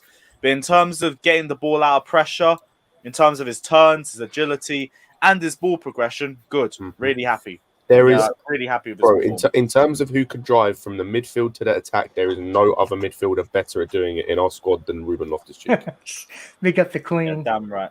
Doesn't damn right as well. So the only person who comes close to doing that, I'll say, the only person who does do that comes close is Mount. But I think Ruben's a little bit better at it. Mount is the best. No, he's already not. proven he's No, the best. Ruben's the best, and Mount is close behind. Again. No. So Are we comparing? look, I'll take 18-19 It don't even Ruben matter, over man. Mount any It's all day. good. 18-19 Listen, the Ruben amount of was agendas stay where they are, mate. I'm not entertaining. The Jester, do you know the best part? That is a very good question, guys, in the comment both. section. Mount 2021 or Ruben Loftus-Cheek 18-19. I'm very come interested to hear what you I'm guys taking say. RLC. How about Mount both? 2021. Mount, come on. No, I even want though to hear he's what a people are man. saying because it's a good Champions of debate. Europe. We know what we are. Don't forget it, mate. Don't Oh, forget no. it. I'm talking about individual seasons. People Ruben had a forget better too quickly, individual mate. season. Individual season, I'm taking RLC. Listen, come on, guys. Anyway, I know on we that have. note, I'm not entertaining that shit. Big up everyone, yeah. Big up Lewis, yeah. Okay, Big up. up the trails, yeah. Big up, Daddy. I always Mount always haters have will to, always be in the mud. always have to stir the pot. Remember that. time. Remember that. Big up. Come on. That's how So I want to say this too because I've seen a lot of hate for Tuchel, not from the panel, but on Twitter. You know, Tuchel out, Tuchel ban, all this other stuff because we lost two matches. Understand that Frank Lampard would have never brought RLC or Barkley back into the squad. He would have never gotten the tune that Tuchel is getting out of those two men. Okay, it shows you levels. So I don't want to hear. We're going to have ups and downs in the season, but for some people to turn on the manager that quick, to me, just speaks of either a bias or maybe some mental defect. Because the man won. It's just some football fans are fickle. And this is not just Chelsea fans. This goes to fans, you know, across England, even in other countries. Football fans, so some football fans, just to say it's not everyone, is fickle. Yeah. And so that's what it is. It's people don't like what they see for a couple games, and then they turn. But it's because, as you said, it's because they're stupid and they just want to get clicked. I think people just want to be first. I mean, we know Chelsea's history with firing managers. You want to be first to say, I said he was going to get fired in December. So in 18 months, when it does happen, you can say, I told you guys, this is what happened then. He was having a bad run. You see with that Liverpool kid, Sonny. That's all he does. He wants to be first, so he just throws everything out there. And that's what Chelsea fans are doing. He had a couple bad games, so, he's going to get fired. Yeah, of course he is. Maybe in 2 years. Every Chelsea manager gets fired, but everyone wants to be ahead of the curve. Yeah, you want to be ahead. You want to be first. Yeah. Well, again, if you say it and it happens 2 years later, you're actually not first. You're just stupid. Speaking nonsense. At that point. It's just for attention, just to get likes and shit. You actually get someone agreeing with your No, opinion. I actually think some of them actually mean it. I think there's some that I think there's a segment that actually think that Tuchel's not a good manager. Do you know what that'll be though? There'll be two things. Number one, as I said, that'll be people just being thick because they don't fully understand, or it'll be people that didn't rate him when he came in and are too proud to admit where he's done well, and so are going to look at every fault he has because they don't rate him as a manager, and they want to be proven right. It'll be people that went, I don't want him. I didn't want him as manager. So it was the same. It'll be the same thing with Sarri. It'll be the same thing with managers from other clubs. Like when they're fans, when they come in, it'll just be used to point out he's not a good manager. And Scott, people do that with the players too. There are people who are waiting for Lukaku to have one miss, and it's I didn't really want him. He wasn't my first choice. I don't like the way he's playing. You were waiting. You weren't saying that when we were creating nothing for him, and he scored 2 goals of two shots. You weren't saying that. And he's winning games against Zenit for us and stuff like that. Yeah, I agree. That's just the way it is, man. Again, people would rather have the illusion of being right than actually being correct. And there's a difference between being right and being correct. You can say something 2 years and be right, but to be correct, you have to say it in the moment. You have to have justification for what you say. And there's no justification to say anything bad about Thomas Tuchel. He took a team that was in 9th or 10th to 4th and won the Champions League. It's not even just that. People praise Klopp and people praise Pep. In terms of I've seen people mention this on Twitter. In terms of player development, Tuchel is in that top 3. What I've seen Pep do with the likes of Sterling, with Foden, with Jesus this season, with Grealish, with Ferran Torres, I'm seeing Tuchel do with Loftus-Cheek, Christensen, Rudiger, with Barkley now, with he's getting a tune out of Werner, with who else? Jorginho. The same with Klopp, with players like Henderson, with players like Salah, with players like Mane, with Fabinho. It's the same thing. In terms of player development, he's up there in terms of the best in the world. Yeah, it's easy if the player's world class to get a tune out of them. It's not as easy to get a tune out of players that maybe aren't in tune, like your RLC, your Barkley, your Alonso. What he's done for those players mean more than what you do with the top class players. Because top class players are going to be top class no matter where they play. Lukaku's going to be Lukaku. Doesn't matter what kit he has on, because he's good. It's about the players that maybe are out of form or out on the sidelines that you can bring in and get a tune out of them. And he's playing them like a Stradivarius right now. It's just what it is. He's a top class manager, and we all just need to get behind him, whether it's ups or downs. Just stay with the team, and hopefully we don't see any more of that nonsense. Although saying we know we will. We know exactly what. Can I just say, to put this into context, we lost 1 game to Man City, and the fan base went insane. It's I understand we beat them 3 times in a row, but it's still Man City. They're the champions of England for a reason. Calm down, guys. I'll be real. It's the FIFA thing. No, for me, as I say, I was annoyed by that game, but for me, it came from how we played, not how City played. Yeah, exactly. If we'd have lost that game and just been outclassed, like fair play, we did as good as we could, but they beat us because they were just better. I like to think there wouldn't be as much. As Jester said, you'd still get the idiots, but then everyone else would be quite level-headed about it because we just got outplayed.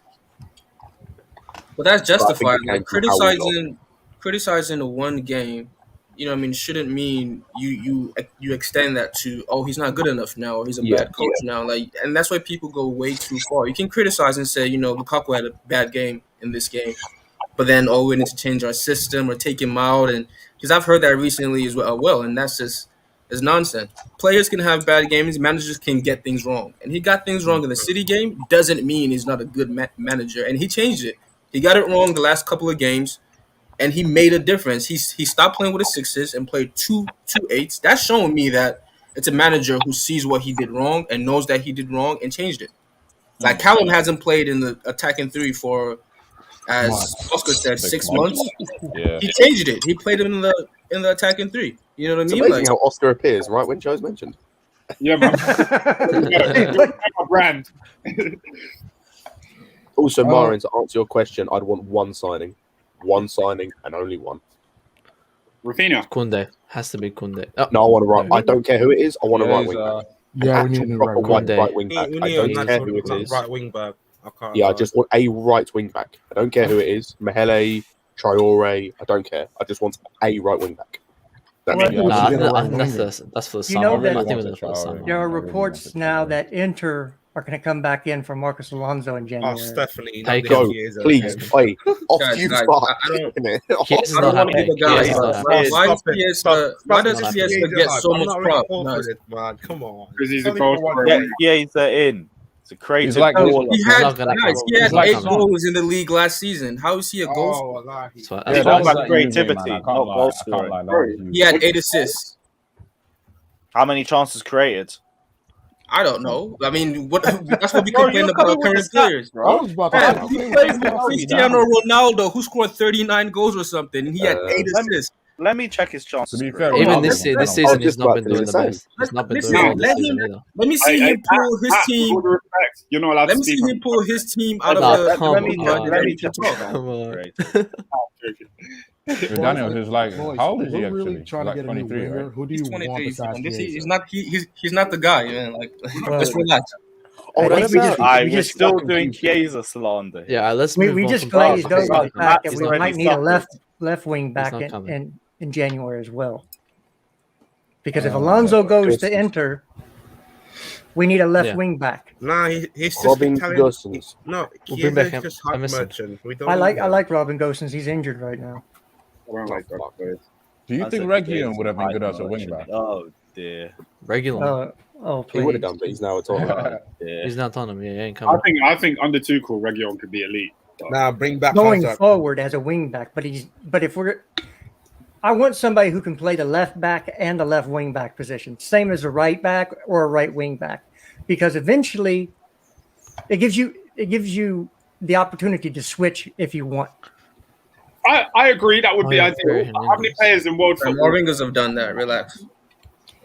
We can go get Mela. Pulisic did that in half a season. Mount did that in his first season. Pulisic did what?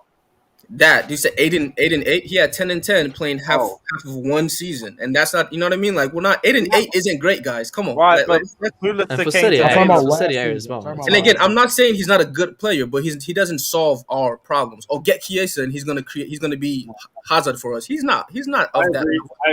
No one's saying Hazard. We ain't finding another Hazard. He's gonna need people to create for him. Like, what are we saying here? So he's going to be able to create his own chances and create chances for others. Yeah, we're not getting a winger in January. No, January. Definitely not. We're not talking about January. January becomes before the summer. About January. We might be looking at replacing a left wing back. Like the Roma left back that suffered injury. Spinazzola, he's literally got a broken leg. He has a broken leg. I was going to say, I don't know. He's not coming back. You don't buy players till 2 years after their injury. Theo Hernandez. That's a good shout. Theo Hernandez. Hey, yes, I love him. So my thing is you could get like a Joachim Mela who could play right back and right wing back, so you can switch the. You don't have to. If you ever switch the formation, you don't have to. You don't have to look again for that position because you already have James who can play both. You could bring in Joachim Mela on the right hand side, and then the left hand side you need to bring in somebody who can play left back and left wing back. If what someone in the said is true, how about João Felix left wing back? Absolutely. Oh my god! What was that? I hate Daniel. He's not even playing. No. He brought up something really interesting. He said João Felix left wing back. I can see it. He's not even. Is he left-footed? No, he's right-footed. Okay, no. He's right-footed. Why are we saying João Felix? So are we saying that James can't play right wing back? James can play right wing back. No, I said he's both. He can play both. That also said I think James, Simeone is the most overrated manager in world football. That guy is dead food out here. Who's that? Simeone. He is. No, Simeone's a good manager, a really good manager. It might be personal bias, but I just don't like the guy. He's playing João Felix at left wing back. I can't be that. I mean, he was. I think João got two assists against Barcelona yesterday. I watched that game, and I didn't see him at wing back. I saw him. That's where he needs to play, man. I don't know where he played. I just saw that wing two back, great man. chances yesterday. I think we should just buy him. No. He's not really shown anything. I feel like I know the answer, but do you rate Conte as a manager? Yeah. Yes. If you rate Conte, then you need to rate Simeone.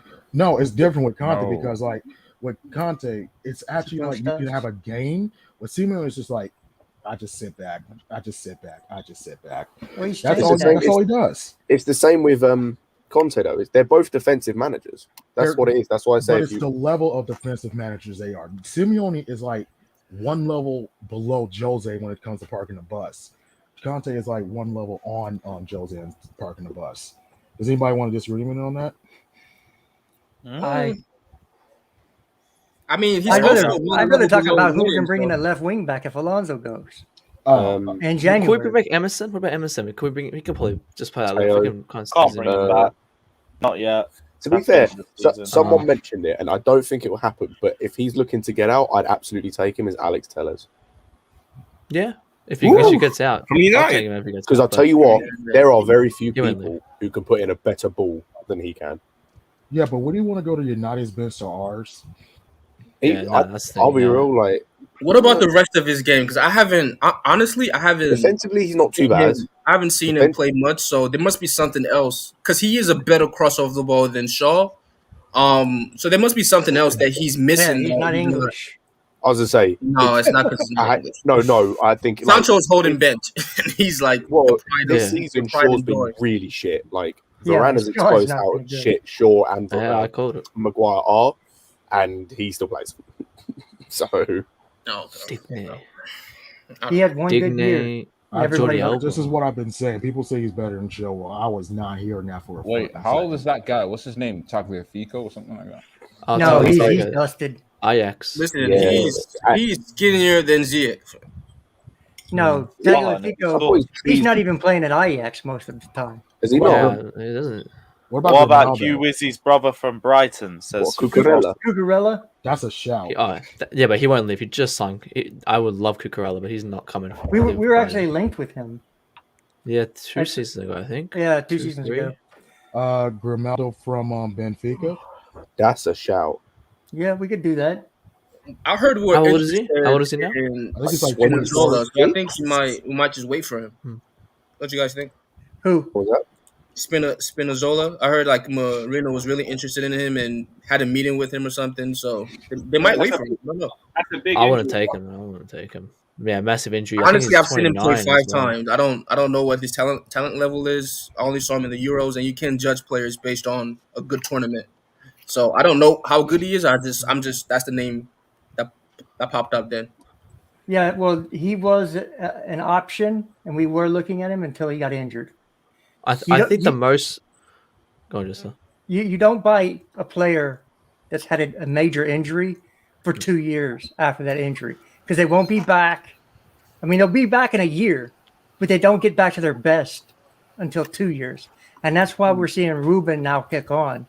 Is because it's been 2 years since his Achilles, so he's starting to get back. You know, He'll never get the pace back that he lost with the injury, and he did lose a little bit of explosiveness. You can see it takes a little bit longer for him to get to full speed, but he's still so physical it really doesn't matter. 2 years after a major injury, you don't even look at the player until that happens. That's my opinion. No, I agree. Especially when you go for someone who's just torn an ACL, broken a leg. But I think the most realistic option would probably be Theo Hernandez. If we're going realistic, because I think he's looking for an exit. Depends how bad Milan's financial status is, but like he's basically their most important player. Like he's their best player. I think PSG are looking at him too. Somebody big is looking at him. A lot of people look. Matty Cash won't leave Aston Villa as well. He's not going to come.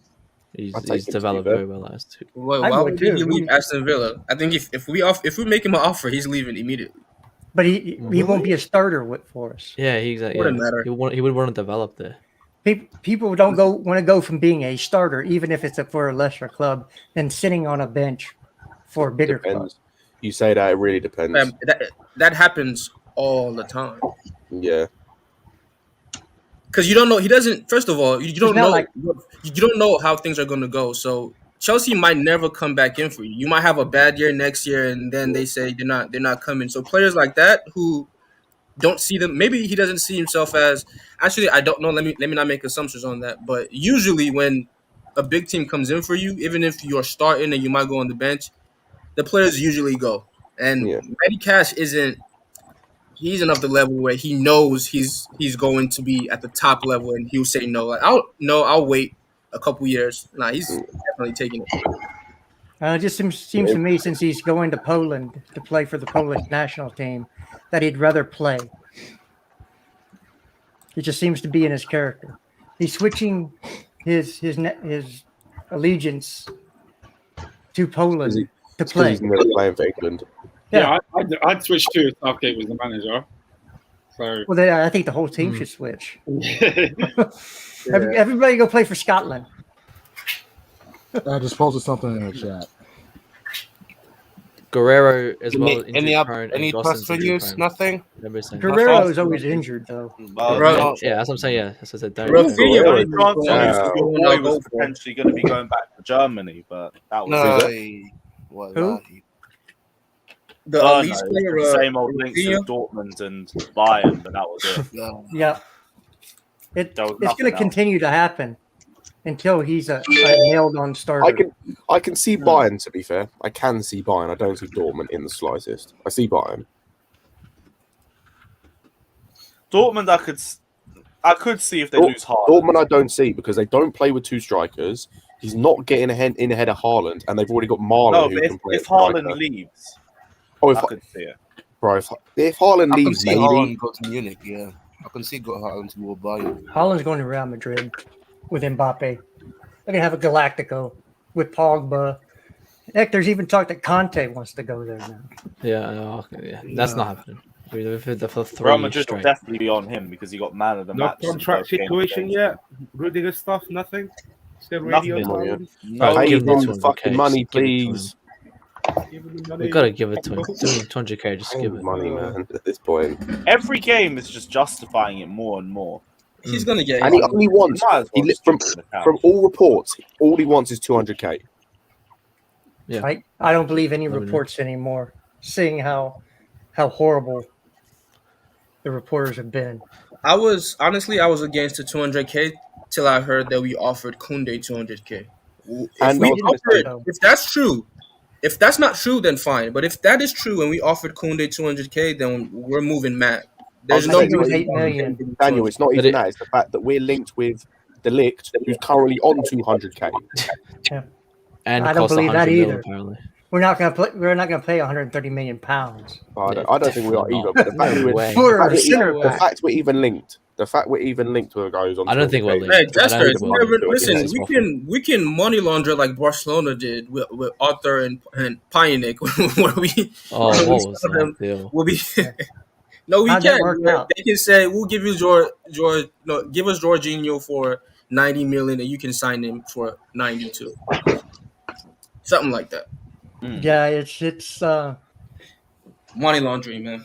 That's what that is. But if we remove Rudiger, there's it's gonna be so hard to replace him. We got to bring Kunde, but then we have to bring someone else, and that will be I don't know who will be replacement for Rudiger. Andreas at that level. Christensen.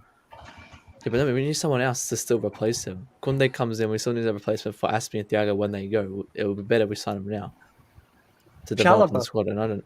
Colwell. No, there's just someone else needs to come in. And Biamba and Colwell. Now you're sounding like a Cobham sexual. Hey, listen, I'm going with that. I'm listen. Don't give me I didn't say I wasn't. It was just don't give me the choice. Cole is wheeling out academy names. Like, here we go. He'll be the Mbuyamba Hive. Let's go. Yo, Mbuyamba's been looking kind of sketchy in the academy recently. Anybody been noticing that? He's making a lot that of whole mistakes. academy team is not great. Nah, I was just watching the game against Blackburn earlier. It was looking, oh my goodness, like the worst crop yet. Yeah, well, I think it's been picked pretty clean because in academies you're going to have a great group and then you might dip a little bit. It's just about who we've cleaned out our academy.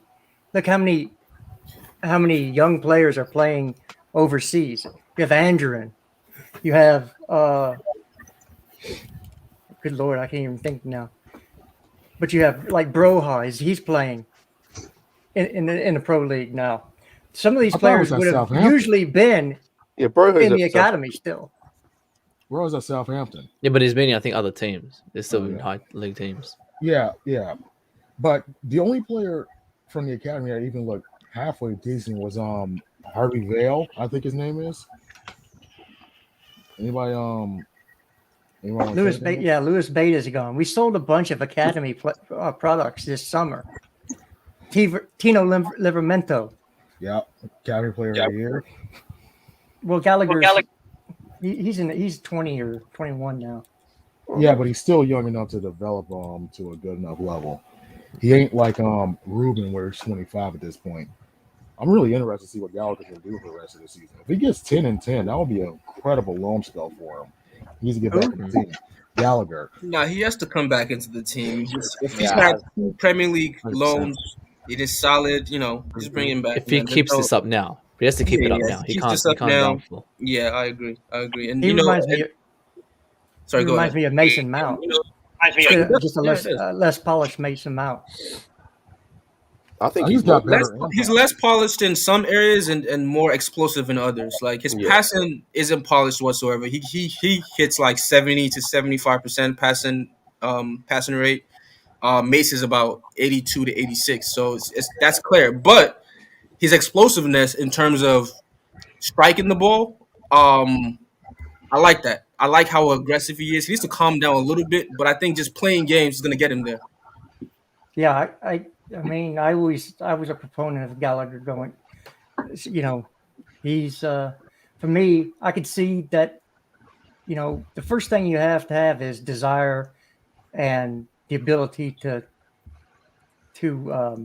affect the game at a high level. And I'm watching him on the ball right now, and he's going to be a decent player. And that begs the question: we've got a lot of midfielders.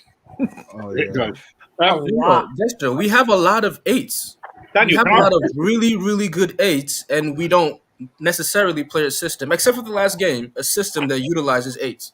Because when you have Gallagher, for next year, you have Gallagher, Mount, Ruben, Conte, Kovacic. That's 5 number 8s that you have right now. That's what I'm saying, that we looked, everybody says, Mount changed the game, but Tuchel changed the game because we played a 5-3-2 when Mount came on. And we put Mount in his best position as a number 8. He's better from deep than he is up top. It's just, that's why Frank built the whole system. The 4-3-3 we played was based around Mason Mount playing 8. That's why we played that system. So many number 8s, and it makes sense why Lampard now wanted to play 2 8s. But yeah, but it would have worked apart from you're playing a guy that's not an 8 in the 8 and then expecting him to be the box to box of the 2 8s. It would have worked if he had Conte, if he used Conte, Mount, and Jorginho or Kovacic instead of going for trying to force Havertz into that role. But again, we all heard Havertz was flexible. He could play center mid, right mid, left mid, wherever. So he probably thought, I want the system. I'll. It was naive. You know what I mean? Maybe he was thinking of his old Chelsea days with Ballack and himself, but that's not. They're not that. Those guys aren't that. They're not those guys. Yeah. At least not yet. Yeah, exactly. Yeah. Daniel, can I ask you a question? Because just a second ago, you was talking about Mount and Gallagher, right? And you said Gallagher's got like some explosive shot on him, like shot power. I always felt like when Mason Mount first started playing for Chelsea and when he used to play for Derby, that was a big part of his game. I always thought he was a goal-scoring midfielder. Do you think that he's lost that side of his game, or why do you think we're not seeing it as much? I think at this level, he can't be as profligate as he was when he was playing, at Derby or even playing at Vitesse, right? Because at Vitesse, I think he was like 8 and 10. He always has around 8-10 goals. You know what I mean? Not more than that. He wasn't Lampard's level. He's not getting you 20 goals a season. But the attributes he has, that develops over time. I feel like you're not going to get him scoring 15, 14, 20 goals till he's 25, I feel. But I feel like when he first broke through into the team under Lampard, he was consistently scoring. He scored against Leicester, he scored against Norwich, he scored against Wolves. This was all within the space of like a month or so. He even scored against Southampton, I think I remember in that season. It's a purple patch. It's young players have that. He was a goal scoring midfielder, but now my view of Mount is completely different. Oscar, it's simple. He's an academy player getting his first opportunity. That was just it. It was I got to explode onto the scene, or I'm not going to get this opportunity again situation. Brentford are up 1-0. Shouldn't that be your mentality? You know what? I can't lie. I'm a bit worried of how we're gonna approach against Brentford. No way. I'm not. But Oscar, would you say again, with a lot of young players, right? When they come into the team, we see this with most of them. They just want to prove themselves. They want to show that they're really good and just be as explosive as possible. Blah blah blah. But then you have tactical changes that come into the game. Especially with Mount. Mount played everywhere. Whether you think that's fortunate or he deserves to play there or not, that's what happened, right? Left mid, right mid, center mid at times, and now he's playing as an attacking 10 or attacking 8. Finding rhythm when you're moving everywhere is difficult. It's in that part of his game, scoring goals, which I do agree he was doing that when he first got into the team. I think he had like 5 goals in his first 15 or something like that, first 20. He was really good at that, and last season he had some good moments, some really clutch moments in terms of scoring goals. So we know he can finish, but do I expect kind of a Lamps type of 18, 19? No. Do I expect him to give me 10 this season? Yes, I do. But that's what I expect, though. I expect, based on the kind of player he is, I expect double figures, and I think. The fact that I always see Mount as an 8. You and I have had a conversation. I don't think Mount should be playing in the attack. But Tuchel's come in and put him in the front 3 for the past, 6 months or so. Yeah. And I would expect more goals from that position. What? Absolutely. Mount? So But Mount's an attacker. So let me be the dick. Oh, sorry. Since I've been the dick the whole stream, maybe that first few months under Lampard was Mount's purple patch. But it was in line. It was in line with his Derby and the test performances. But also, when I looked at it, because I went on transfer market and looked at his stats, right? And I think last season he had 8 games. Let me make sure, and you guys can tell me if I'm wrong. But he had 8 games in midfield and had 3 goals as a number 8, and the rest was a number 10. And he had 3 goals as a number 10. So his production was the exact same in terms of goals as an 8 and as a 10. The shitter 1-0 up. Yeah. That's my fucking FPL points out of fucking That's what I'm saying. Check it for me and let me know if I'm. He only had 6 goals last season. My fantasy league is in the mud. I had Martinez in goal. Bastard. I had Lukaku and fucking Ronaldo up top. Same. Yeah, I've same. literally got, Yeah, I think I've got everyone had Ronaldo, that, yeah. Lukaku. I need Tony to start scoring today. I need Tony to get some goals. I need Otherwise Danny my Ings to attack's get a bit goal. shit. I'm top Actually, 2K that's in the probably the world, most though. likely thing I need to Mikel to score. Who? Son, hey. I need Go regular ahead. to score. Antonio. Oh, Antonio. I thought you meant John Obi. Fucking No, hell. I was like, well, is he him still too. playing? Yeah, Luis, I think so. I think he's played in Indonesia or something. Oh, I he's making that genuinely money think he's over played there, in man. Indonesia. Who plays in Indonesia? No Something like disrespect that. to Indonesian fans. What, SCN? But Oscar, to what you were saying, maybe it's just because of the fact of the championship and what Vitesse's the Dutch league. Maybe just because they're easier leagues. Yeah, no, you're right. You're right. But my main point was him coming into the Chelsea first team. When he came into that first team, he had a flurry of goals. Like last season, I've just looked at it. He scored 6 goals in the league whilst playing in the attack for half of it. And he took a couple of penalties as well. So from He took one. But okay, also, like, with Lampard, when he first came, he was playing like very close to Tammy as kind of more or less like a second striker. So I guess he was expected to score more goals, but even that tailed off. He started off well, but that massively Lampard wasn't tailed playing off. second striker. And then- His system wasn't that complicated. Okay. And then last season, even though he's playing, and probably now, even though he's playing part of our attack, he's not tasked to score goals either. So Make them out. That's part of my question because we were talking about Conor Gallagher, right? Conor Gallagher's had a good start to the season. He's got some goals for Crystal Palace, right? Now playing at Palace is a difficult level, but Mason Mount, he's playing at Chelsea. He's an established player. Should we be expecting goal contributions from him this season, or should we?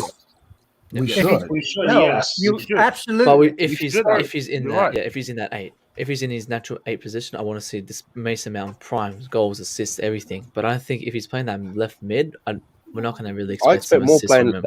playing that like left forward position than as an 8. Because as an 8, I expect a similar sort of thing to Kovacic, but just with a little more output. Where like you're the one that's driving with the ball, you're the one that's carrying it from the midfield third into the attacking third, and either getting a shot away, which will be better than Kovacic, and that nice, and that will be where I expect him to get more goals from long range. I haven't Or seen it yet. if you can't get a shot off, you make the pass to either a wide player or the defense splitting pass. So in a sense, yes, but I expect more from a forwards when he's in the forwards, like in the forward three, because you're further up the pitch, you're close to the goal, and if your movement's good enough and you can get in good space, you should be able to get the chances. Like yesterday, he had a chance and he fucked it up. But at least I think creates more chances when he's in that 8. Like we saw him get a couple of balls in, he was dribbling a bit more.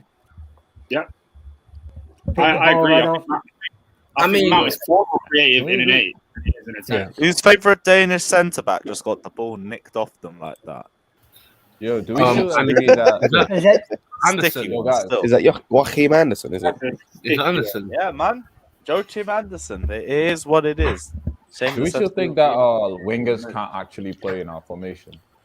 I think they can, because like I said, the thing that I liked Cho and Werner did yesterday that I haven't seen Mount do so far, I haven't consistently, I haven't seen Havertz and I haven't seen Ziyech do, Pulisic I don't know, is the ability to transition from playing out wide so that then the wing backs got space to come inside and playing close to Lukaku, and the ability to seamlessly transition. None. And I think if you've got the ability as a winger, like a Sane, I think could do that. A Chiesa as well, like that ability to not always occupy the same space, to be able to drift, because then you become less predictable as players. Well, again, I think we have seen that from Pulisic with Giroud in a restart. The only reason I'm not including Pulisic in basically anything because talk about the attack is because we haven't seen anything with Lukaku. That's the only reason I'm not including anything, is because I've got nothing to base. Yeah, first I'm just waiting to hear it comes back. Yeah, I want to see him in the front three because I think he can work really well. I've just got absolutely nothing to base. Like, I'm basing it off playing with Giroud, which isn't the same, or playing with like DK or Altidore international level. We don't know. Also, I think he's like the most end product based winger we got. I think he's got the best end product. He's the only really winger. Like he's the only winger player. He's just not. Him and Cho are our only wins. Yeah. What's he at then? The thing about Ziyech is a midfielder, but he's the not. thing He's about just, Pulisic is he has even I'm saying shit, so that makes him more eligible to like finish chances because he has both feet. So what is Ziyech? I actually don't know. Genuinely, not to Scooby. Because he's. I've been not watching just- since I don't know. I feel like in a Bro, loan win, so but he just started doesn't as an have 8, pace. then went to a 10, then was like a right winger. Like he wasn't even. He wasn't a winger. He was like kind of like a right attacking midfielder because they had overlapping fullbacks. See, I haven't got a fucking clue. Honestly, not a Scooby. Right now, it's just vibes with a left foot. But not even vibes right now. It's more hookah with a left foot. Like he used to play that attacking kind of midfield role. At, Yeah, he started. So when he was at Twente, he was an 8, and then when he first went to Ajax, he was a 10. But then when Ten Hag came in and they went that way, like the 4-2-3-1, but no one seemed to actually be playing in their natural position. That's when he started playing on the right. Yo. Yeah, what? Did I get you with the hookah comment? Last year summer, if you knew how many Ziyech comps I watched, I was so excited for this guy coming in. Oh, so was I. I was well excited. I was like, yeah, we got creative. Were the Ziyech comps the same ones where he'd cut in and switch the ball to the overlapping left back? Yeah. I didn't have to watch the comps. I just watched him play against us. Yeah. Although that might be both games, he wasn't that good. Oh, he was great actually in good. He was great. I don't know. I remember he scored a wonder goal against Kepa, and people didn't rate Kepa back then. He so like, got 3 assists. He got 3 assists in the 4-4 draw. I still don't rate his actual performance though. And we were bad. We were poor in that game defensively. I hear that. Even in the time we faced them away, he put a ball in for Quincy Promise and he scored, but he was just like marginally offside. Like that switch of play that Ziyech does, it looked like it was on all the time for him. Maybe they coached it that way. He had more space. There's a reason he was at in the Dutch league for so long because he's been linked with Arsenal and United for a few years. The reason he was there for so long. I don't always agree with I've that come to that conclusion as well. No, I don't agree with it because you say that, but Dirk Kuyt was 26 when he made the move to Liverpool, and I think Ruud van Nistelrooy was 25 when he moved to United. Yeah, but it's different. They're both better than him. I'm not saying they are. They aren't. They are better than him. But what my point is just because he was there for a long while and like he was there fairly late in his career. Yeah, doesn't necessarily mean that he's a bad player. I just think certain players just don't suit certain leagues. Like I think that's just it's blatantly clear with him. Like Andre Gomez or whatever his name is. Is it Andre Everton, Gomez? The former, I think it was former Barcelona player. Yeah, and Valencia. Yeah, the one that plays for him. Listen, it's taken them so long just to have a couple good performances, and I don't think he's even settled yet. And then you have that striker in Germany who played everywhere. I think he played for AC Milan. Andre Silva. Andre Silva. Yeah, he's and now back in Germany, he's scoring 30 goals. You know what I mean? Like just, but if he comes back to the Premier League, it's over for him. Shinji Kagawa, Mkhitaryan, all guys who were really good in their league, but come to the Premier League, it just doesn't suit them. Same thing. Gomez was actually good though until he got that injury. I think Son broke his leg. Gomez. Oh, Gomez, yeah. Yeah, Son broke his leg. Yeah, that was really. Yeah. Yeah, but again, certain players, it's not that they're bad or they're horrible. It's just, the energy that you need and the physicality you need for the Premier League, he just doesn't have it. And he's not quick enough. You know what I mean? So it is what it is. I think he'll do great somewhere else if we can move him on. But I don't think he's a terrible player. No, yeah, exactly. Okay, he just doesn't suit. That's a terrible thing. Is that Joachim Anderson again? Oh my god, what is that? Oh my god, I think not Christensen, Lewis, you're making that face, but shouldn't Andreas be teaching him by now? What? That's why he was at Fulham. No, I just figured Andreas would eventually start teaching him now. They don't play for the same club. They play for the same countries. So they see each other for like 2 weeks a month. To be fair, Prime. I don't know. I'm just trying to make a joke. I don't know. It's fine. Fair enough. Hey, I want to try something real quick. See if I can get this stream to work on here. You don't want to put it when he's live. Oh yeah. Don't worry, we're gonna end the stream anyway because I can't. Like, I think we've gone through all the topics and like just I believe so. gone through them to death. But big up everyone that's locked in. It's been yet another brilliant live stream. We'll be back. God knows when we'll be back. Actually, we'll do Shameless FC sometime in a few days. I'm not really sure when, either tonight or Tuesday. But yeah, big up everyone that's locked in. Smash the like and subscribe button as always. And yeah,